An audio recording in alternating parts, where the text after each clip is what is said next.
Chapter 1504, Unfathomable Zero Wing. Chapter 1504, Unfathomable Zero Wing. Chapter 1504, Unfathomable Zero Wing. Have them come over. Shifeng's decision excited Aqua Rose. After all, Blackie and the others were now Tier 2 players. They'd be powerful reinforcements on Thunder Island. However, she quickly realized the problem and commented, "Guild leader, they'll need entry slots to enter Thunder Island. Moreover, with how much time we have left, I'm afraid it'll be too late to do anything by the time they arrive." Even if they had the available slots, it took a considerable amount of time to travel from Ocean Viewing Town to Thunder Island. Even if they used the one-horned sailboat, the contest would likely be over by the time Blackie and the other arrived. "Relax. I still have a few available slots, and we can use the spatial gate to make the trip. Although it will take some time to get here, the contest has just begun. If we hurry, we should have enough time," Shifeng said, smiling. "Wonderful.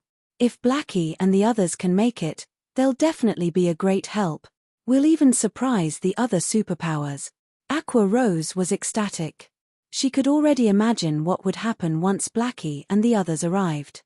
Hurriedly, she contacted Blackie's group, telling them to set aside their registration at the Adventurers Association for now and make their way to Ocean Viewing Town.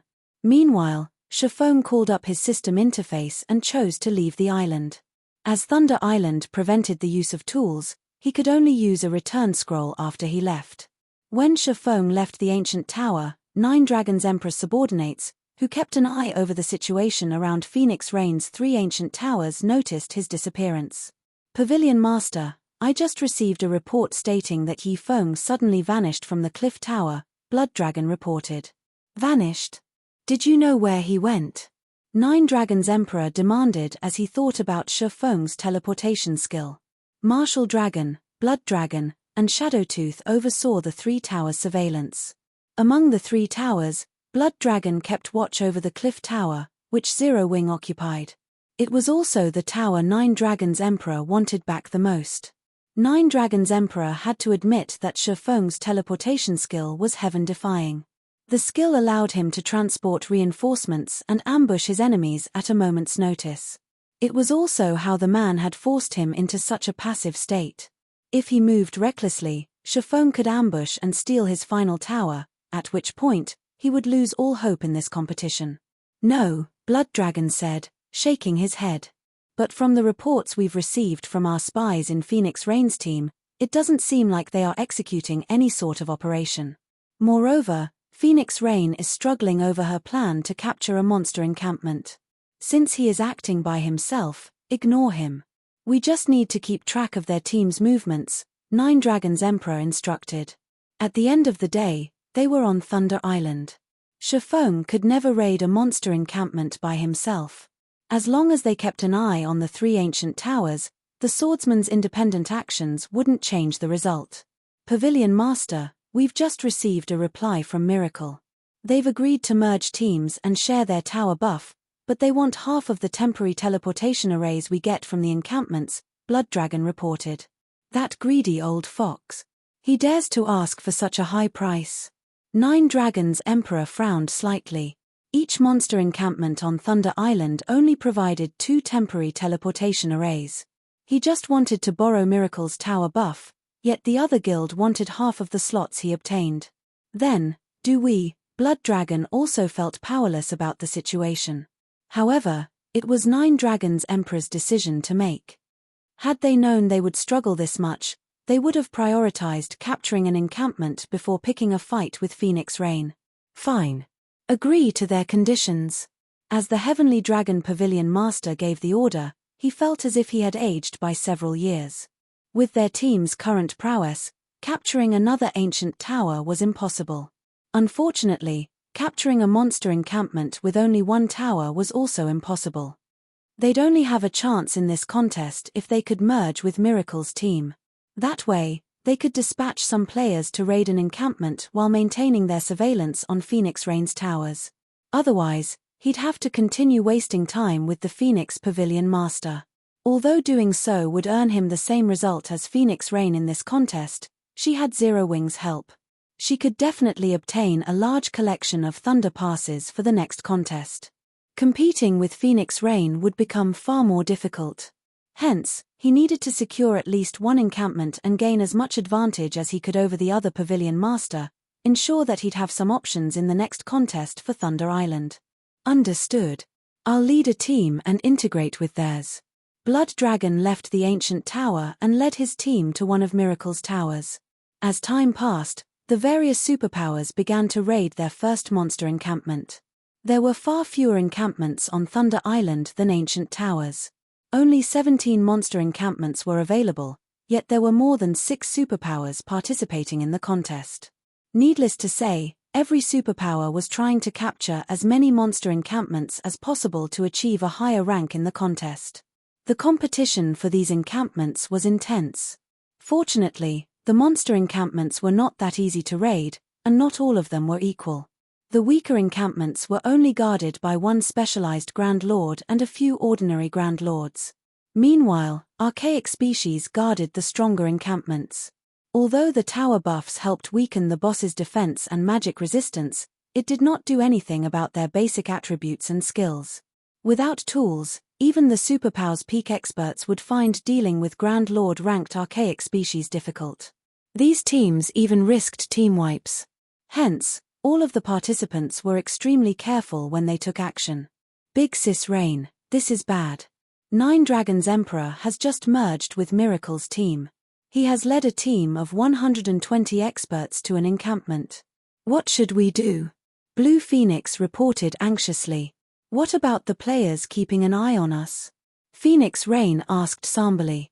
Now that he has Miracle's help, he has spared 230 people to watch our towers. 100 of those players are watching this tower, while the remaining 130 are scouting the cliff tower. They'll likely attack if they notice the slightest movement on our side, Blue Phoenix said in frustration. If they wanted to raid an encampment, they'd have to dispatch at least 100 players.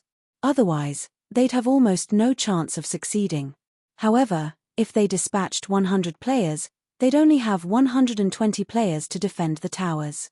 Trying to defend all 3 towers with so few people would be incredibly difficult. If Miracle sent reinforcements to help Nine Dragons Emperor's surveillance teams, he might succeed in recapturing at least one of their towers. With only 2 towers, they could never capture a monster encampment with 100 players. Phoenix Rain could not help her frown. She hadn't expected Nine Dragons Emperor to resort to a merger. The other superpowers had already begun their raids. As more time passed, the struggle for the monster encampments would grow viciously intense. If her side remained idle, her chances would drastically decrease once the other teams raided their second encampment.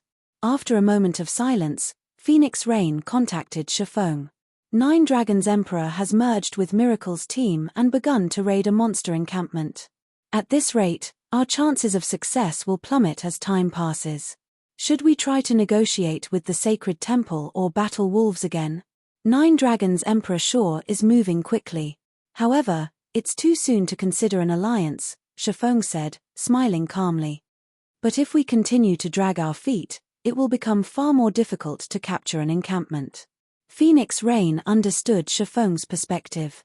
If they contacted the Sacred Temple and battle wolves now, they'd be at a disadvantage in the negotiations, but if they failed to obtain a single temporary teleportation array, their development in the Sea of Death would slow to a crawl. Even the advantage of their 2 sailboats would be limited against their competition. Since that's the case, let's prepare to raid an encampment, Shifeng said. We're raiding one now? Phoenix Rain's eyes shone with excitement. Do you have a plan to deal with Nine Dragons Emperor's team? No, I don't, Shifeng said, shaking his head. But it shouldn't be a problem if we increase our manpower. Phoenix Rain didn't know how to respond. Naturally, she wanted to increase her team's manpower, but they needed thunder passes to do so. Was she just supposed to magically summon more allies? Leave the manpower issue to me.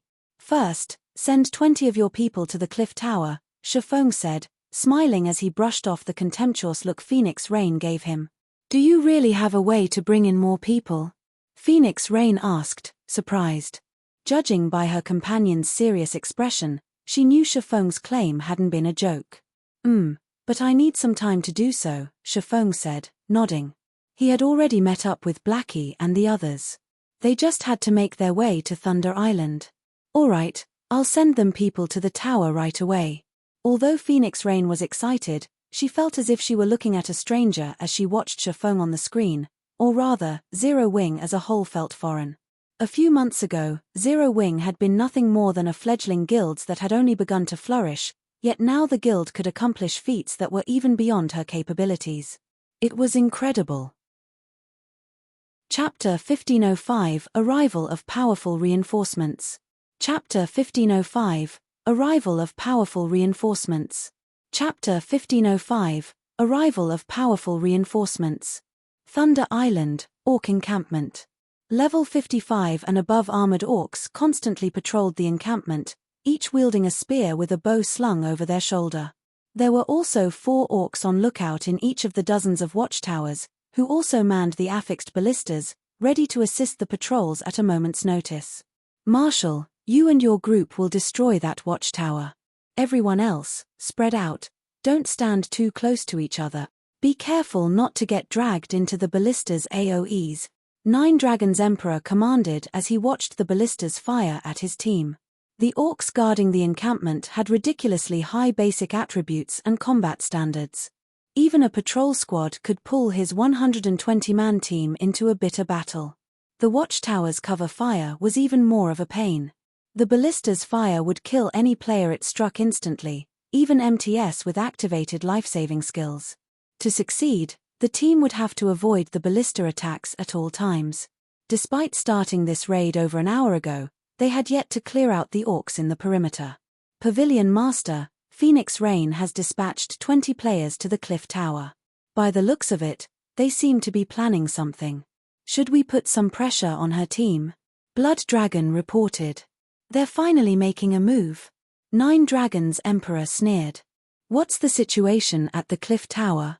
Raiding the monster encampment was already more difficult than he had expected. Even after merging with Miracle's team and armed with 5 stacks of the tower buff, they still struggled. Needless to say, Phoenix Rain's team, which only controlled 3 towers, would have an even harder time with the encampments. If Phoenix Rain and Zero Wing had dispatched a 100-man team to raid an encampment, he could ambush towers.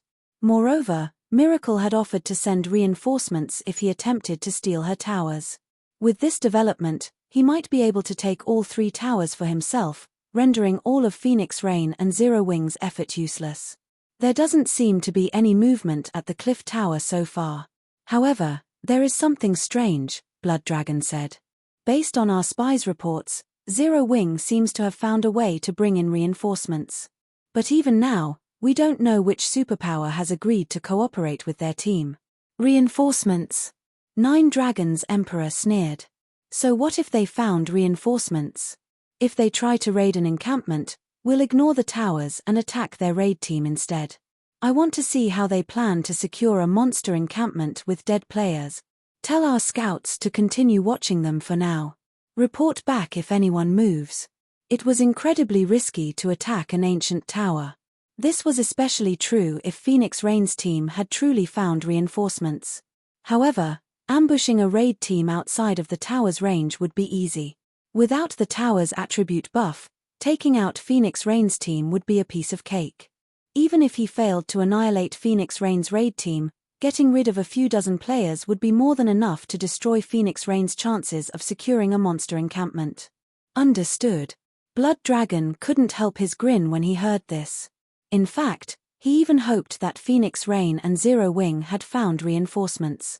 This way, they could proudly defeat Phoenix Rain and Zero Wing's team and restore their lost reputation. As the various superpowers frantically raided monster encampments, Phoenix Rain's anxiety grew as she waited for the reinforcements Shifeng had mentioned. The other superpowers were also watching the situation carefully. They hadn't expected Nine Dragons Emperor to be so ruthless. Phoenix Rain is finished. Not only did Nine Dragons Emperor deal a heavy blow to her team, but has also limited her options of taking action. She'll likely fail to claim a single encampment. But the situation is strange. I never thought that Miracle would be willing to help Nine Dragons Emperor. What did Phoenix Rain do to provoke the guild? Don't you know?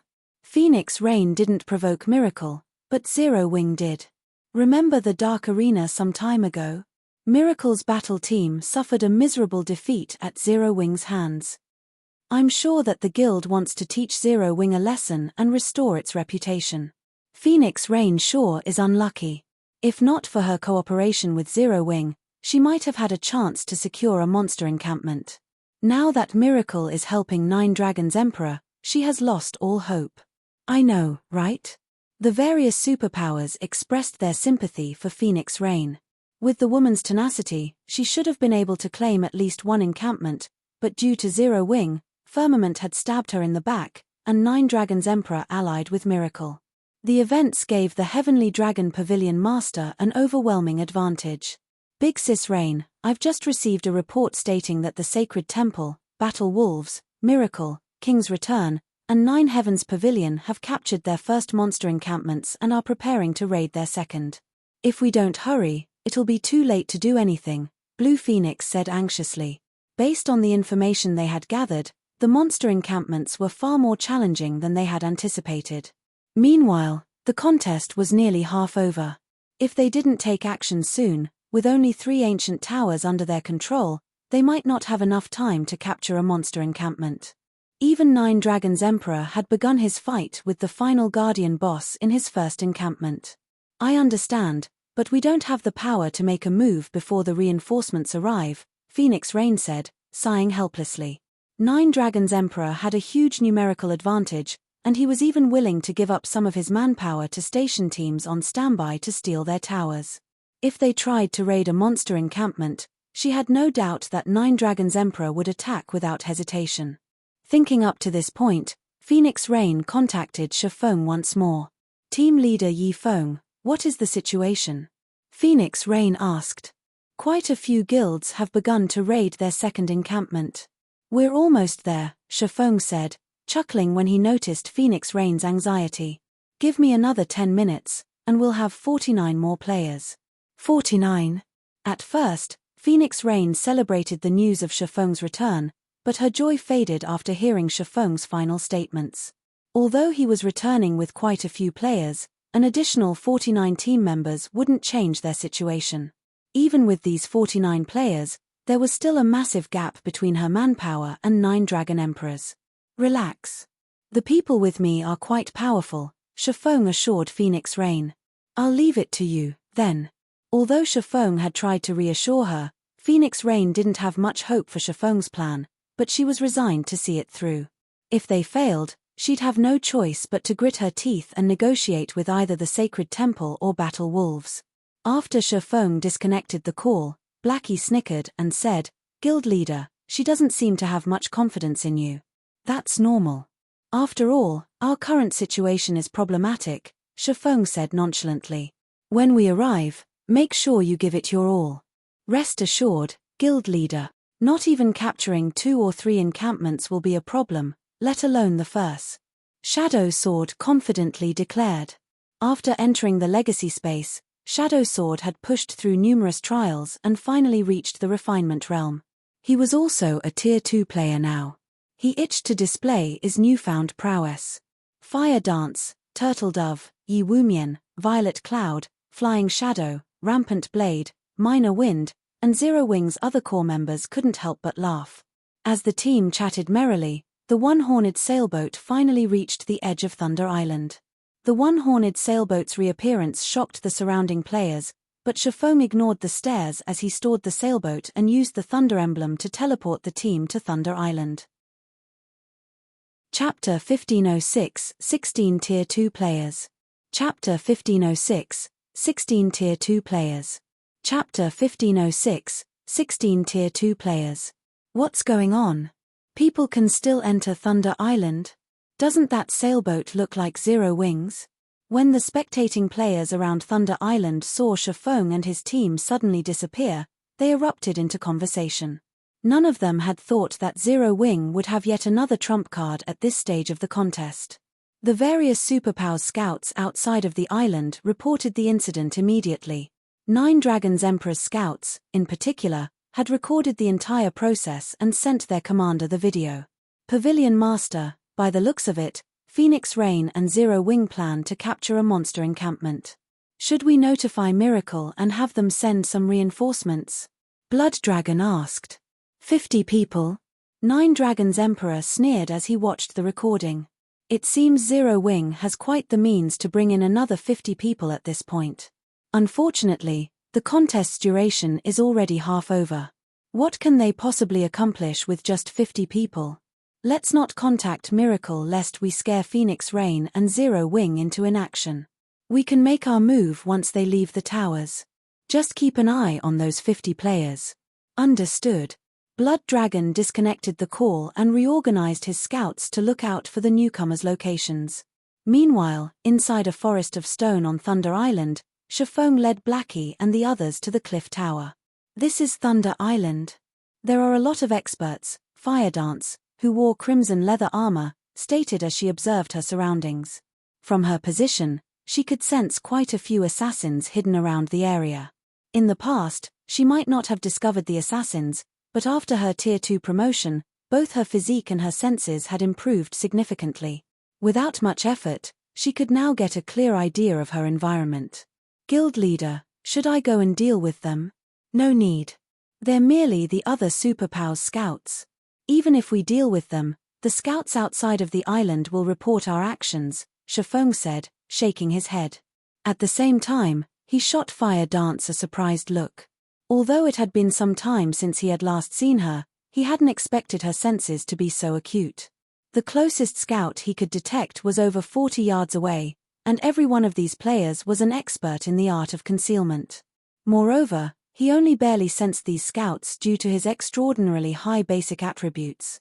Although Fire Dance possessed the fragmented legendary ranked 1000 transformations, her attributes were quite lower than his. By the looks of it, Fire Dance had also replaced quite a few pieces of her equipment since they had last met. Although she had hidden their glow effects, Shifeng could tell, with his bounty of experience, that these new pieces were all dark gold rank or higher. However, Shifeng didn't give the matter much thought. The stronger Fire Dance became, the more she benefited the guild's development. After running for roughly 20 minutes, Shifeng's group reached the cliff tower. Guild leader, you're finally back. Can we move out now? Aqua Rose asked, smiling when she saw her guildmates. Among the 49 players Shifeng had brought with him, 12 were Tier 2 players. Including Shifeng, Cola, Alluring Summer, and herself, they had a total of 16 Tier 2 players on the island now. With such a powerful team, they could even challenge mythic field bosses if they had a strong enough magic array. MHM rearrange a new team of 50. We'll set out in 10 minutes. Shifeng nodded. He had wasted a lot of time to transport Fire Dance and the others to the island. As a result, he had sacrificed a lot of opportunities for the other participating teams. If he did not hurry, claiming a monster encampment would become far more difficult. Okay, leave it to me. Aqua Rose immediately began to select players for the new team. 50 people?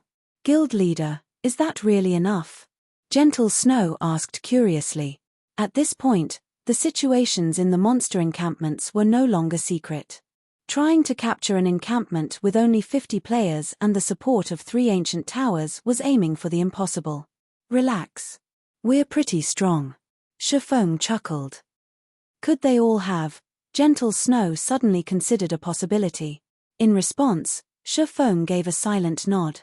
Immediately, Gentle Snow found herself both shocked and excited. She had already witnessed the prowess of a Tier 2 player though Aqua Rose, Cola, and Alluring Summer.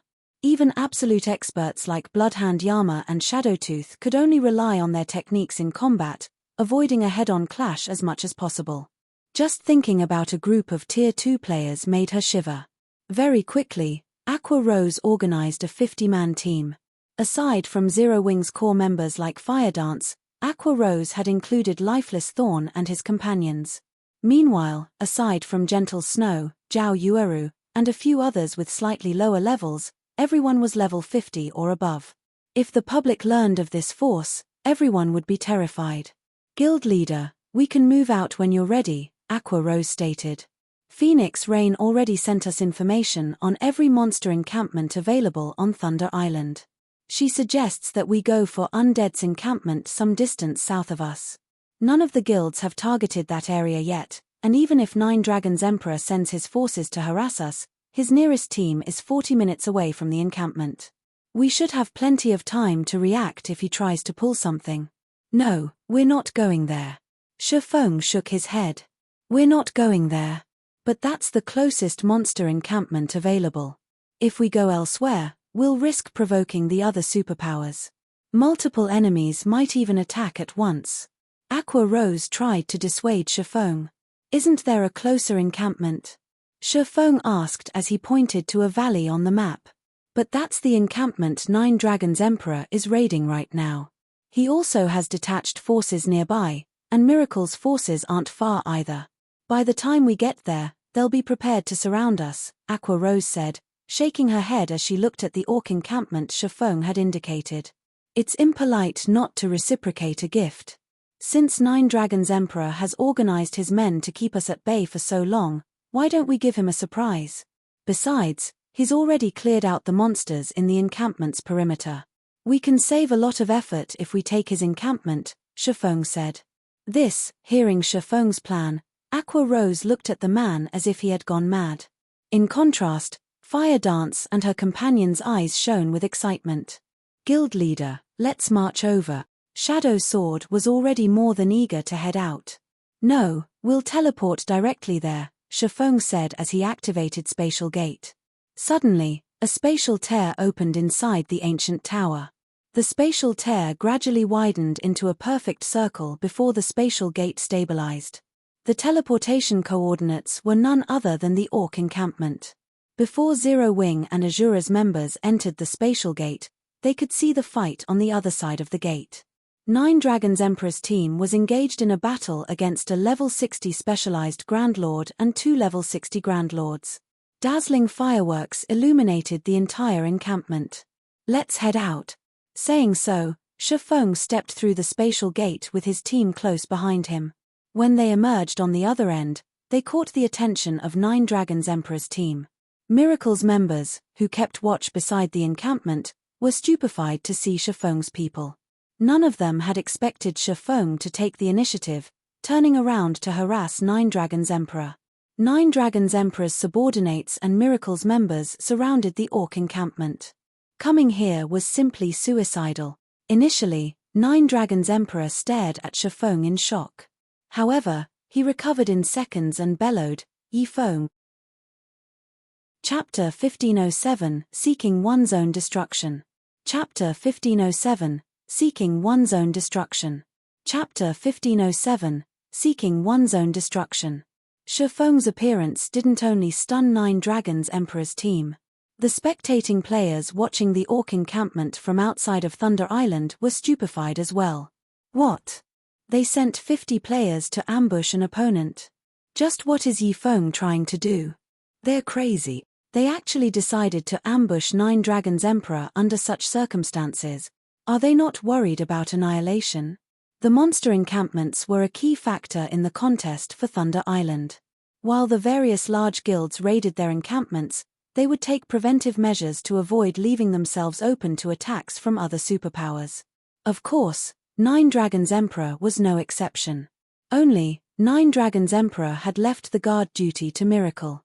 Moreover, the players Nine Dragons Emperor had sent to keep an eye on Phoenix Rain's ancient towers weren't far from the encampment. They could join the main force in less than 10 minutes.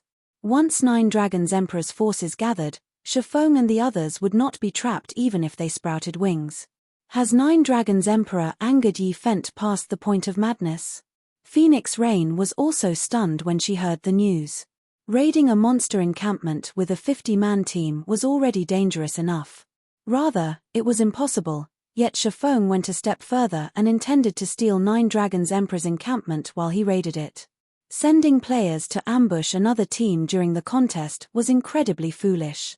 When players left a monster encampment on Thunder Island, the monsters would give up their chase and return to the encampment.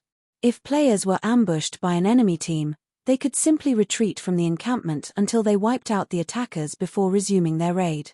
At worst, players would have to waste a little bit of time. However, if Shifeng and the others died, their team's overall combat power would plummet. Needless to say, this would affect their ability to raid monster encampments later on. Phoenix Rain couldn't fathom why Shifeng would do something so thankless. Before anyone could react to their arrival in the orc encampment, Shifeng gave the order to attack. Attack as one. Once we chase them out, Kola, Turtledove, and Yiwumian, prepare to tank the bosses. Understood. As soon as Shifeng finished speaking, his team charged into the orc encampment, giving their enemies no time to shake off the bosses. Pavilion Master, they're charging towards us. Should we give up on the bosses? Martial Dragon asked, wrath coloring his features as he watched Shifeng's people charge into the encampment. It had taken them a lot of effort to whittle down the 3 bosses to around 20% HP. If they gave up now, they would have to waste a lot more time to deal with the bosses. Retreat. We'll just fight them again. Recall our teams from Phoenix Rain's towers. While you're at it, tell Miracle's nearby players to gather to our location. Do not let any of these bastards get away. Although Nine Dragons Emperor was reluctant to give up, he knew that they couldn't deal with the bosses and Shifeng's team at once. However, although Nine Dragons Emperor had given the order to retreat, none of the 3 orc bosses intended to let his team get away so easily. As a result, Nine Dragons Emperor's team had no choice but to fight the bosses while fleeing from Shifeng's team. What fast reactions!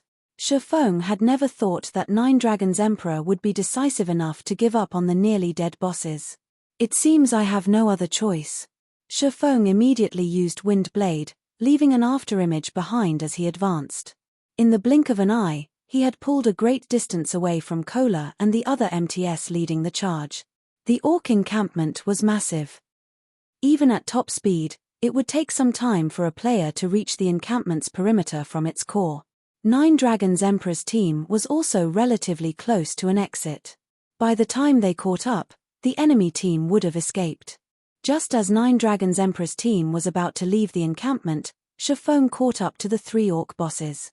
Don't even think of getting away so easily. Shifeng activated the aura of Fire's flame domain without hesitation. Suddenly, a crimson magic array covered the ground, enveloping Nine Dragons Emperor's entire team. Damn it! It's a large-scale destruction spell.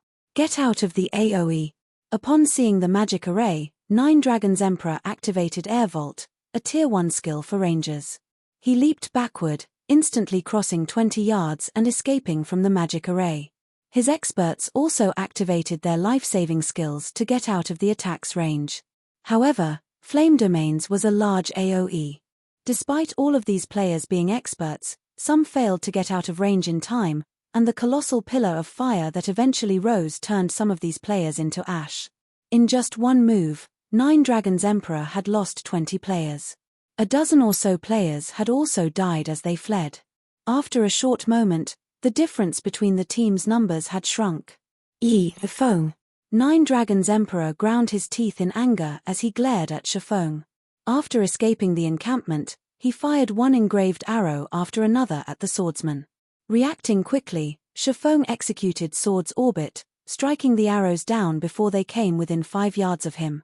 Suddenly, the 3 bosses burst out of Flame Domain's range, bloodlust filling their eyes as they turned towards Shifeng. Among them, the level 60, specialized Grand Lord ranked Orc Chief raised its battle axe and pounced on the swordsman. As if he had predicted the reaction, Shifeng adjusted his footwork and effortlessly circled the descending battle axe, arriving before the Orc Chief and swinging Killing Ray. Thundering Flash. Immediately, 4 blue lightning snakes tore through the Orc Chief and 2 Orc generals, causing damages of around -20,000 to appear above their heads. Nine Dragons Emperor and his people were shocked to see the high damage. They had fought tooth and nail against the Orc bosses, fortunate to deal -6,000 damage even with their 5 stacks of the tower buff, yet Shifeng, who only had 3, dealt over -20,000 with each hit. After executing Thundering Flash, Shifeng ignored the bosses, running back to his teammates. Crap. Pavilion Master, we aren't Shifeng's target, the 3 bosses are. When Martial Dragon saw Shifeng retreat, he realized that something was amiss. On Thunder Island, if the team holding a boss's aggro left the battle, The boss would return to its non-combat state, resetting its HP and skills, but if another team intercepted the boss and stole its aggro, the boss wouldn't reset. The 3 orc bosses currently had 20% of their HP remaining. Zero Wings' team could finish them off with much less effort. If Zero Wings' team took down the orc chief, the encampment would belong to them. Has this kid lost his mind? The corners of Bloodhound Yama's lips twitched when he saw Shifeng attack the 3 orc bosses. Even in the Flower of Seven Sins, he was known as a madman, but he had to admit that Shifeng was far crazier than he was. Although this was a good opportunity to steal the low HP bosses, doing so would mean that Shifeng had to deal with all 3 and 9 Dragons Emperor's team. Doing so was little more than seeking his own destruction. Shifeng simply wasn't taking them seriously. Yifeng, do you really think that this will play out like our last battle? Since you are so eager to die, I'll grant your wish. Everyone, charge. Eliminate them. 9 Dragons Emperor's face twitched with fury. The various spectators and Phoenix Rain were stunned. Shifeng was playing with fire. Only Zero Wings members remained calm. They stood in formation as they waited for their commander to kite the orc bosses and the enemy team, who brimmed with killing intent. Since everyone's in position, attack. Shifeng nonchalantly ordered as he glanced at the approaching bosses and 9 Dragons Emperor's players. Chapter 1508, Team Strength. Chapter 1508, Team Strength. Chapter 1508, Team Strength. Big Brother Yifeng isn't really going to fight the bosses, is he? Blue Phoenix muttered in disbelief as she watched the livestream a subordinate had sent. Shifeng's team only had 50 players, yet they were about to face a level 60 specialized Grand Lord, 2 level 60 Grand Lords, and 9 Dragons Emperor's remaining 80 players. The Zero Wing team stood in a monster encampment, not a captured ancient tower. They didn't have the basic attribute buffs. They had no hope of success. I don't know, but I don't think he's that foolish. He might have a plan in mind, Phoenix Rain said. She didn't understand what he was trying to do, either. Shifeng could have easily captured the undead encampment, yet he wanted to steal the orc encampment from 9 Dragons Emperor. Even if his team fended off 9 Dragons Emperor's remaining team while holding back the orc bosses, the Heavenly Dragon Pavilion Master had plenty of reinforcements on the way. In around 10 minutes, another 300+ experts would reach the orc encampment. Meanwhile, in the orc encampment, after Shifeng gave the command, Zero Wings and Azura's members burst into action. Kola, Turtle Dove, and Yi Wumian each took one of the 3 orc bosses, with Kola and Turtle Dove using the Tier 2 skill, Vengeful Judgment, and Yi Wumian using the Tier 2 skill, War Sanction. Peng! Peng! Peng! 3 heavy thumps echoed throughout the encampment. Stunned, the 3 bosses slid to an abrupt halt. At the same time, a damage of over -18,000 appeared above each of their heads. Among the 3 MTS, Kola dealt the most damage, inflicting over -20,000 damage as he stopped the specialized Grand Lord's pursuit of Shifeng. Amazing. Solitary 9 and Dark Madness could not help but gasp when they saw this. If it were up to them, they would likely need several moves to stop a level 60 Grand Lord, yet Kola and the others had done so with a single attack, instantly dominating the boss's aggro. Moreover, all 3 MTS had accurately struck the boss's joints, enhancing their skill's impact. The 3 orc bosses promptly turned towards the 3 MTS and brandished their weapons, the orc chief swinging its battle axe and the orc generals swinging their great swords. Seeing this, the MT trio calmly raised their shields and received the incoming attacks. Boom! Loud clangs reverberated in the watching players' ears. Although Kola and the others were forced back by 2 or 3 steps, none of them showed any signs of stiffness. As the 3 bosses' chain attacks continued, the MTS continued to slide backward, damages of over -10,000 appearing above their heads. By the time the bosses' chain attacks ended, the 3 MTS had lost around 40,000 HP each. This boss's strength is so high, Turtle Dove said as she released her shield for a second and shook her wrist, but contrary to her statement, she appeared relaxed. After her Tier 2 promotion, her HP had increased to over 65,000. Hence, -40,000 damage was within an acceptable range. Violet Cloud, who had been triple casting from the rear line, released her spells. Immediately, a healing light touched each of the 3 MTS, restoring over 10,000 HP. At the same time, a healing aura enveloped the players, restoring a little over 3,000 HP every 0.65 seconds for 10 seconds. Following which, a faint, golden aura descended on every team member, increasing their maximum HP by 20% for 15 minutes. Immediately, Turtle Dove and Yi Wumian's HPs shot past 70,000, whereas Cola's exceeded 80,000. The buff also increased healing received by 30%. This move was none other than the Tier 2 spell, Holy Light, which Violet Cloud had learned after her Tier 2 promotion. After casting Holy Light, the team's survivability skyrocketed. However, that wasn't all. Afterward, Blackie used the Tier 2 spell, Song of Darkness, increasing the team's damage by 20% and movement speed and attack speed by 30% for 10 minutes. In the blink of an eye, the battle with the 3 orc bosses became much easier. 9 Dragons Emperor and his experts, who rushed towards Zero Wings members, suddenly had a bad feeling. However, before they could figure out what had changed, Shifeng activated Thunder Domain and switched the aura of fire to the aura of illusion, reducing the enemy's basic attributes by 15%. Shadow Sword and Rampant Blade then charged into the incoming crowd, knocking multiple players in their path down. They spun, swinging their greatswords in wide, horizontal slashes. Berserker's Tier 2 skill, Blade Storm. Suddenly, 2 tornadoes rose amidst 9 Dragons Emperor's team, and every player caught within 18 yards of the 2 Berserkers was sent flying as they lost over -10,000 HP per second. Blade Storm was similar to an AoE spell, so once it activated, Shadow Sword and Rampant Blade could move about freely. In addition, their movement speeds increased by 20% during the skill's 5-second duration.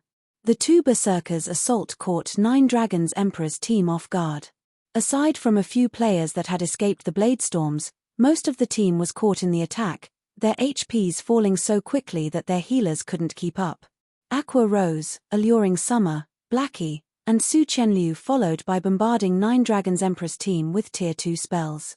Although every player on 9 Dragons Emperor's team was an expert, Zero Wings casters were powerful and accurate. Plate armor classes might survive their attacks for some time, but cloth armor classes would die after 2 direct hits. In seconds, 9 Dragons Emperor's formations were decimated, and only around 50 players remained. Now, they barely had a numeric advantage over Shifeng's team. Just as 9 Dragons Emperor's team was about to retaliate, Fire Dance and Flying Shadow appeared beside their healers. Without so much as a sound, they thrust their gleaming daggers into the healers' backs, giving the experts no time to react.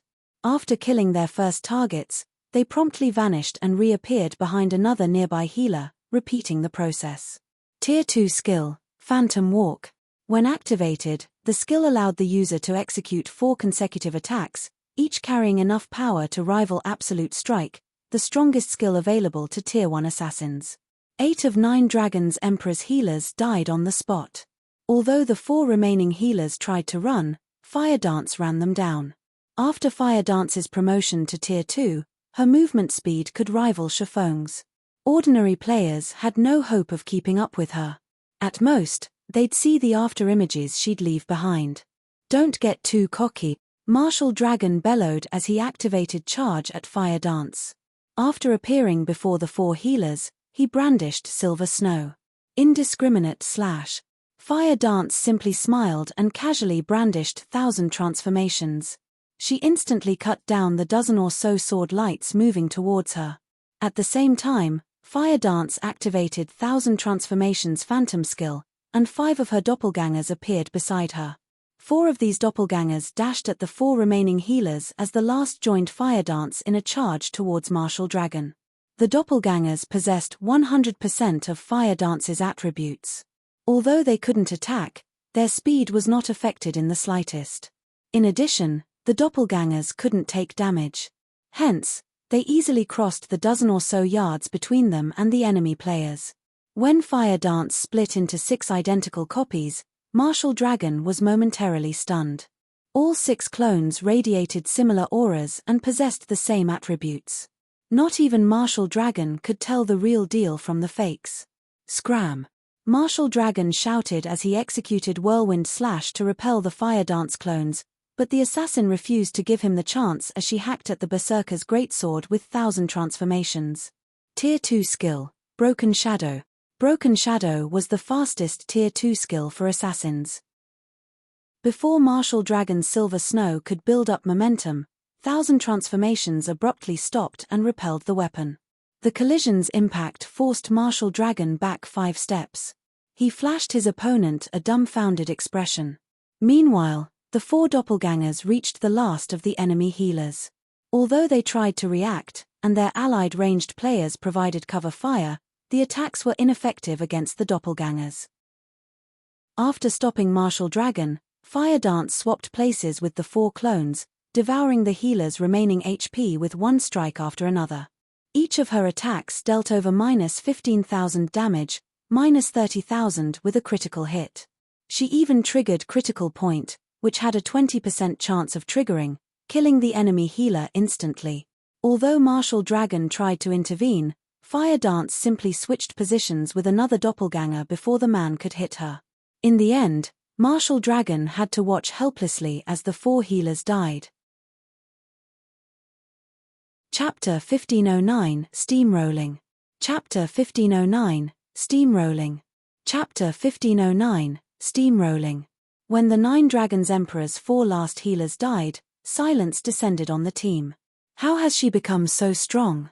Shock overwhelmed Martial Dragon as he stared at the healers' fading bodies. He still had a relatively clear impression of Fire Dance as he had fought her personally during the assault on Zero Wing's residence. She had been insignificant then, yet after some time, she had become powerful enough to suppress him. How does Zero Wing find so many experts?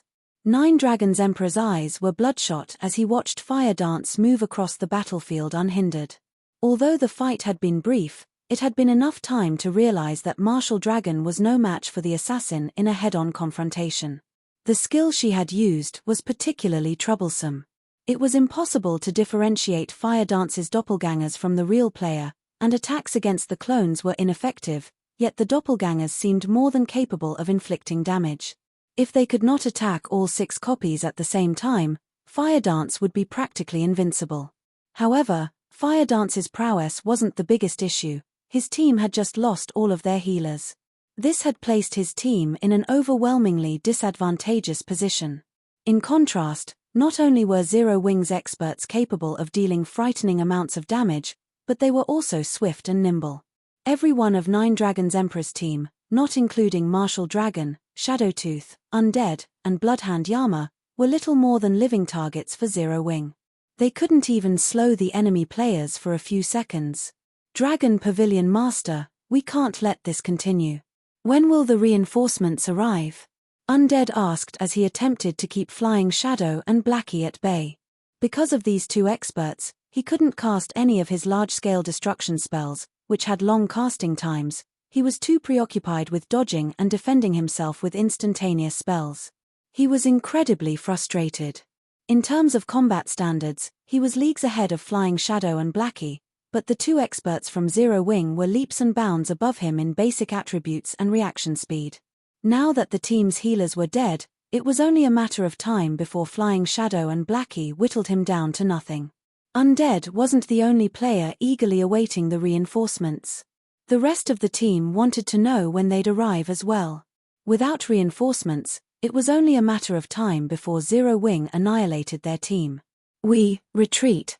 9 Dragons Emperor reluctantly shouted when he noticed that Zero Wing's team remained intact while he continued to lose members. Now, he didn't even have enough players to stop Zero Wing from stealing the orc bosses, not to mention defeating the enemy players. 9 Dragons Emperor couldn't figure out why there was such a massive difference between their teams. To make matters worse, Zero Wing had only sent around a dozen or so experts to fight his team, while the remaining 30-plus players faced the 3 orc bosses. When the team heard 9 Dragons Emperor's command, its members began to retreat. Ha ha ha. Guild leader, we've scared them away. Blackie was delighted as he watched 9 Dragons Emperor's team flee. The members of 9 Dragons Emperor's team were no ordinary experts. Any one of them could easily rank among the top in a first-rate guild. Moreover, Players like Nine Dragons Emperor and Martial Dragon stood at the apex of the virtual gaming world. He had only ever been able to look up to such players, yet now, he and a few of his teammates forced these apex experts to run with their tails between their legs. Guild leader, should we give chase? Unlike Blackie, Fire Dance was unfazed. In fact, a hint of dissatisfaction danced in her eyes. She'd prefer to eliminate these players, rather than watch them flee. No. Our goal is to take this encampment. If we take too long, their reinforcements will arrive, Shifeng said, shaking his head. He then shifted his gaze to the orc bosses and ordered, for now, prioritize the bosses. What if they come back? Fire Dance asked as she watched Nine Dragons Emperor. Based on the ranger's expression, he wasn't happy about the retreat. He wouldn't just sit still and watch them claim the encampment. If they come back, we'll wipe them out, Shifeng said, a cold glint flashing in his eyes. Now, their team had far more Tier 2 players than in the previous battle. In addition, these players covered the three main roles, MT, DPS, and healers. Following which, everyone turned towards the three orc bosses. After a short but intense battle, Lifeless Thorn and his team barely dealt enough damage to stop the bosses from recovering HP. Although the bosses still had around 20% remaining, they still had over 100 million HP. Among them, the Orc Chief still had 130 million HP, and this was after including Thunder Domain suppression. What? Nine Dragons Emperor was forced to retreat. Zero Wing is amazing. They actually pushed Nine Dragons Emperor back with a dozen or so players. Just how many more of these experts is Zero Wing hiding? The various spectating superpowers were shocked by Zero Wing's combat power. This situation also forced these superpowers, who had thus far paid little attention to the guild, to take Zero Wing seriously. Before this display, they could have afforded to ignore the fact that Zero Wing had an expert like Yi Feng. After all, no guild could rely on a single player to grow stronger. This was especially true when raiding large-scale team dungeons. One player wasn't enough to clear these dungeons. But things had changed with the appearance of Aqua Rose, Fire Dance, Gentle Snow, Cola, Yi Wumian, Shadow Sword, Flying Shadow, Alluring Summer, and others. Big Sis Rain, he did it. Big Brother Yi Feng actually did it. Blue Phoenix could not help but cry out when she saw Nine Dragons Emperor's team flee from the orc encampment. Zero Wing is a truly unfathomable guild. Phoenix Rain sighed as she watched Zero Wing's members raid the three orc bosses.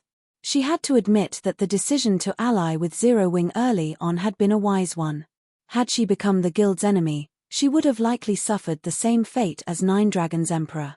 Meanwhile, outside the orc encampment, once Nine Dragons Emperor realized that Zero Wing's members had stopped their pursuit, rage and humiliation tore at his heart. If some super guild had decimated his team, he could have accepted it, but he couldn't accept losing to a guild like Zero Wing. The most infuriating part was that Zero Wing was using him as a stepping stone to build its fame. If he did not pay back this insult, how was he supposed to survive in the virtual gaming world in the future? Marshall, contact Miracle and have them send over a 100-man team, Nine Dragons Emperor commanded coldly. Tell our nearby teams to gather and block the encampment's entrances as well. I refuse to let any of Zero Wing's members escape. The orc bosses still had over 20% of their HP remaining. It would take Zero Wing's 50-man team at least 20 minutes to defeat the bosses. Meanwhile, he could gather his reinforcements within 10 minutes. He refused to believe that Zero Wing could come out victorious if he attacked alongside 400-plus players while the enemy team was distracted with the three bosses. Understood. Martial Dragon sensed the dense killing intent radiating off Nine Dragons Emperor. Hurriedly, he contacted Miracle and requested the 100 players. While Nine Dragons Emperor called for more reinforcements, the battle between Shifeng's team and the orc bosses reached full swing. The Orc Chief's HP is below 20%. Cola, activate your life-saving skill, Shifeng shouted as he glanced at the Orc Chief and Orc Generals. Hearing Shifeng's warning, Cola activated Protection Blessing. Once its HP fell below 20%, the Orc Chief went berserk and tore off its armor. Its body enlarged slightly as its muscles bulged. Both the Orc Chief's attack speed and damage increased significantly. Peng! Peng! Peng! Following which, the Orc Chief brandished its battle axe at Kola, every attack forcing the MT back. Damages of over -20,000 appeared above the Guardian Knight's head while the healers frantically healed Kola. Fortunately, Kola received just enough heals to keep his HP above 50%. What destructive power! Too bad you're not quite strong enough, Kola quipped as he took a look at his HP. He then smiled and launched his counterattack. Tier 2 skill, Retaliating Sanction. Instantly, Kola's defense increased by 50%. In addition, any attack he received from the front had a 20% chance to trigger an automatic counterattack, a ranged holy attack, which carried 240% of Kola's strength for the next 20 seconds. Due to the Orc Chief's rapid assault, Kola's one-handed sword repeatedly released dazzling beams of light that struck the boss, each dealing around -40,000 damage. Shifeng and the other DPS players weren't falling behind in their damage output either. Due to Thunder Domain suppression, their normal attacks dealt over -10,000 damage, whereas their skills dealt around 30 or 40,000 each. The Orc Chief's HP fell visibly. It was obvious at a glance that Zero Wing's damage output was far higher than Nine Dragons Emperor's team. 20%. 10%. When the Orc Chief fell to 1%, Shifeng activated Divine Providence and arrived before the boss. He followed up with Flame Burst and Dragon Breath. When the earth-shattering explosions ended, the Orc Chief roared in anguish as it collapsed and dropped a bunch of items. Chapter 1510, First Kill Reward. Chapter 1510, First Kill Reward. Chapter 1510, First Kill Reward. After the Orc Chief collapsed, Zero Wing's members watched as their experience bars increased by a large margin before they heard the sound of a system notification. System, congratulations. You have defeated the Orc Chief with less than 100 players. Rewarding 10 Thunder Island reputation and 500 Thunder Island contribution points. What an abundant reward. It's no wonder how the various superpowers secured such a massive advantage in the past. There were two important things on Thunder Island, both of which the various large guilds and players hungered after. The first was Thunder Island reputation, while the second was Thunder Island contribution points. A player's reputation determined their authority and status on Thunder Island. Like the Sea God's Temple, players could use contribution points to purchase unique items on Thunder Island such as the Thunder Potion. For players on the main continent, the Thunder Potion was utterly useless. To players exploring the Sea of Death, however, it was a godly potion. The Thunder Potion did not provide additional basic attributes, but it did give players the power of Thunder buff. With this buff, not only could players deal 20% more damage to sea monsters or monsters on islands, but it was also a deterrent, causing monsters to avoid them and reducing their chances of encountering an ambush. The potion also weakened monsters' perception of players. When teams had recruited members to explore the Sea of Death in the past, they had almost never accepted players without Thunder Potions. There might not be many sea and island monsters in the Sea of Death's outer region, but the number of monsters increased exponentially in the inner region of the sea zone. If one weren't careful, they could be surrounded and killed. The Sea of Death's inner region also contained most of the opportunities and treasures in the sea zone. Hence, if players wanted to reap a bountiful harvest from the Sea of Death, they'd have no choice but to venture to its inner region. Meanwhile, not only could the Thunder Potion allow safer passage in the inner region, but it also increased players' combat power, which was why the potion was a must-have item at sea. Players could only purchase the Thunder Potion with Thunder Island's contribution points, but they were considerably difficult to earn. Generally, players could only obtain a small number of CPS from completing the island's local quests. Unfortunately, as fate would have it, there weren't many of these quests. Not everyone could get their hands on one. Players would only receive high-ranking quests once they reached a certain status on Thunder Island. These high-ranking quests awarded more CPS than the daily quests, each granting around 10 to 20 CPS. Meanwhile, each Thunder Potion cost 10 CPS, and each potion had a 10-hour duration. It also lacked a cooldown. Players could even consume 2 thunder potions at once, gaining 2 stacks of power of thunder and increasing their damage by 30% while lowering their chances of being detected for 15 hours. Now, Zero Wing's team members had obtained 500 CPS after killing an encampment's guardian boss. The 10 Thunder Island reputation points they had earned were also precious. After obtaining 100 reputation points, players could accept more daily quests and a few high-ranking, hidden quests, increasing the amount of reputation they could earn each day. Unfortunately, aside from Shifeng, the team members were likely more interested in the Orc Chief's loot than the system's rewards. However, no one dared to focus on the items since the 2 Orc generals were still alive. Though, after the Orc Chief died, Phoenix Rain's team officially took control of the Orc encampment. As proof of the team's successful occupation, a magic barrier enveloped the encampment after the main boss's death.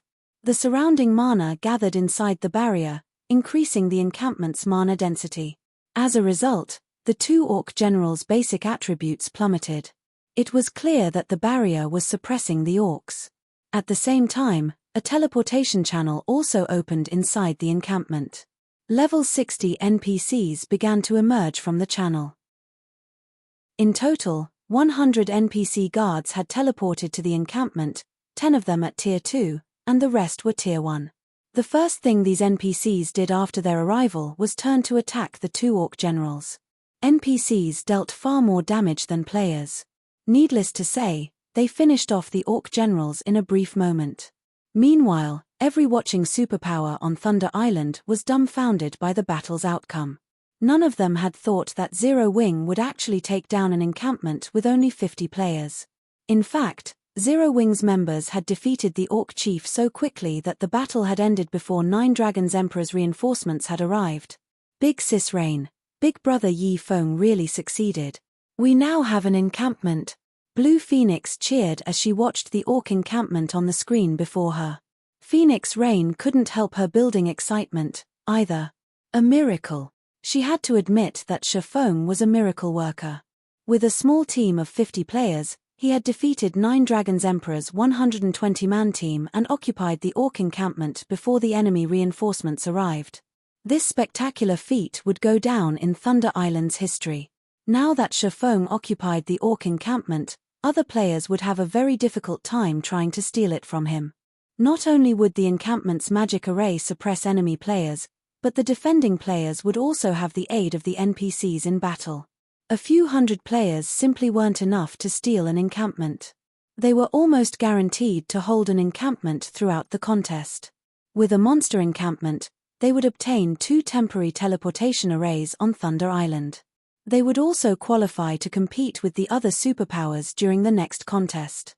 In addition, they now qualified to negotiate with super guilds like the Sacred Temple and Battle Wolves. Meanwhile, 9 Dragons Emperor's team and the players from Miracle stared at the magic barrier around the Orc encampment in silence. Pavilion Master, what should we do now? Martial Dragon asked. We retreat, 9 Dragons Emperor stated, clearly livid. For a moment, he even looked as if he would faint from anger. Shifeng had taken the Orc encampment he had spent hours clearing in 10 short minutes. He'd like nothing more than to eat Shifeng's heart raw. However, he knew that he couldn't take the encampment back even if he had 400+ players on his side. Aside from the fact that Shifeng could transport reinforcements to the encampment, the current 50 players in the barrier were a massive threat. Furthermore, if his team members entered the encampment, their basic attributes would plummet. After considering the Tier 1 and Tier 2 NPC guards, his team had no hope of taking back the encampment. Watching 9 Dragons Emperor silently turn and walk away, Martial Dragon gave the encampment one last glance. This was the first time he had met someone who could push 9 Dragons Emperor this far. Not even the various super guilds had ever done so, yet Shifeng had. Moreover, Shifeng had rendered 9 Dragons Emperor powerless to retaliate. Back inside the Orc encampment, everyone's experience bars rose by a significant chunk as the Orc generals died. However, unlike the Orc Chief, the 2 Orc generals hadn't dropped a single item. Blackie and the others were confused, but Shifeng remained unfazed. On Thunder Island, only the Guardian bosses dropped any loot. After finishing off the 2 orc generals, Shifeng made his way towards the pile of items the orc chief had dropped. He then began to appraise the items, and the watching Zero Wing members grew nervous. Suddenly, Shifeng received a call from Quiet Melody. Confused, Shifeng accepted the call. Congratulations! With this victory, Zero Wing will have an easy time traveling to and from Thunder Island, Quiet Melody congratulated. Vice Temple Master Melody, have you contacted me just to offer congratulations? Please get to the point, Shifeng said calmly. Elder Yi Feng is quite straightforward. Since that is the case, I won't mince words. My guild leader wishes to speak with you in private. May I know if you are interested? Quiet Melody said. Chapter 1511, Thunder God's Charm. Chapter 1511, Thunder God's Charm. Speak with me privately? Shifeng's confusion grew. He had never expected Eternal Dead to seek a private conversation. The Sacred Temple was a bona fide super guild. It was in a completely different league than the Dragon Phoenix Pavilion. Not even the super first-rate guild, Miracle, could stand up against the Sacred Temple. This was why Phoenix Rain had wanted to work with the Sacred Temple and battle wolves. Had she gained the 2 super guilds' cooperation, she could have easily suppressed 9 Dragons Emperor and Miracle. That's right. My guild leader is very interested in Zero Wing. Quiet Melody nodded. In truth, Quiet Melody was also confused as to why Eternal Dead wanted to speak with Shifeng. Not even Phoenix Rain had elicited such a reaction from her guild leader, as he usually sent a vice temple master for such discussions. Only the Dragon Phoenix Pavilion's Great Pavilion Master qualified to speak with Eternal Dead personally. All right. When will he contact me? Shifeng agreed. He had assumed that the Sacred Temple would wait until after the contest to contact him, but the fact that Eternal Dead had reached out now was a good thing. After all, it wasn't easy to wrestle control of Thunder Island. Despite so many superpowers struggling to claim the island for themselves, they had been forced to share its management in the past. The island had a total of 17 monster encampments. A guild could only dominate Thunder Island after they captured all 17. Currently, the various superpowers would be fortunate to claim 2 or 3 encampments. Attempting to monopolize the island right now was unrealistic. As soon as Shifeng asked his question, he received a friend request. It was from none other than Eternal Dead. How fast? Shifeng immediately clicked agree. In God's domain, players couldn't call each other directly until after they added each other as friends. At most, players could send messages. However, the majority of the game's players generally blocked incoming messages from outsides, only accepting missives from friends. Guild leader Eternal, to what do I owe this unexpected call? Shifeng asked, smiling at the somewhat stern, middle-aged man in the screen. During Shifeng's previous life, Eternal Dead had achieved many feats throughout his 10 years in God's domain. One of his crowning achievements had been his decision to focus on developing the Sacred Temple's navy early in the game. It had given the Sacred Temple a massive advantage over the other superpowers, becoming one of God's domain's top-ranked navies. Take the present Thunder Island contest, for example. During this contest, the Sacred Temple had dispatched 710 players, forming the largest team in the contest. From the very onset, the Sacred Temple had split its forces to fight on 2 fronts. No one dared to provoke the guild. While the other superpowers were just beginning to raid their second monster encampment, the Sacred Temple was almost ready to move on to their third. Elder Yi Feng, I've watched Zero Wing's battle, and I'm impressed by the guild. Including the fact that Zero Wing possesses a sailboat, the Battle Wolves guild leader and I have agreed that you qualify to negotiate a partnership with us. We've also decided to give Zero Wing 20% of Thunder Island's profits should you agree.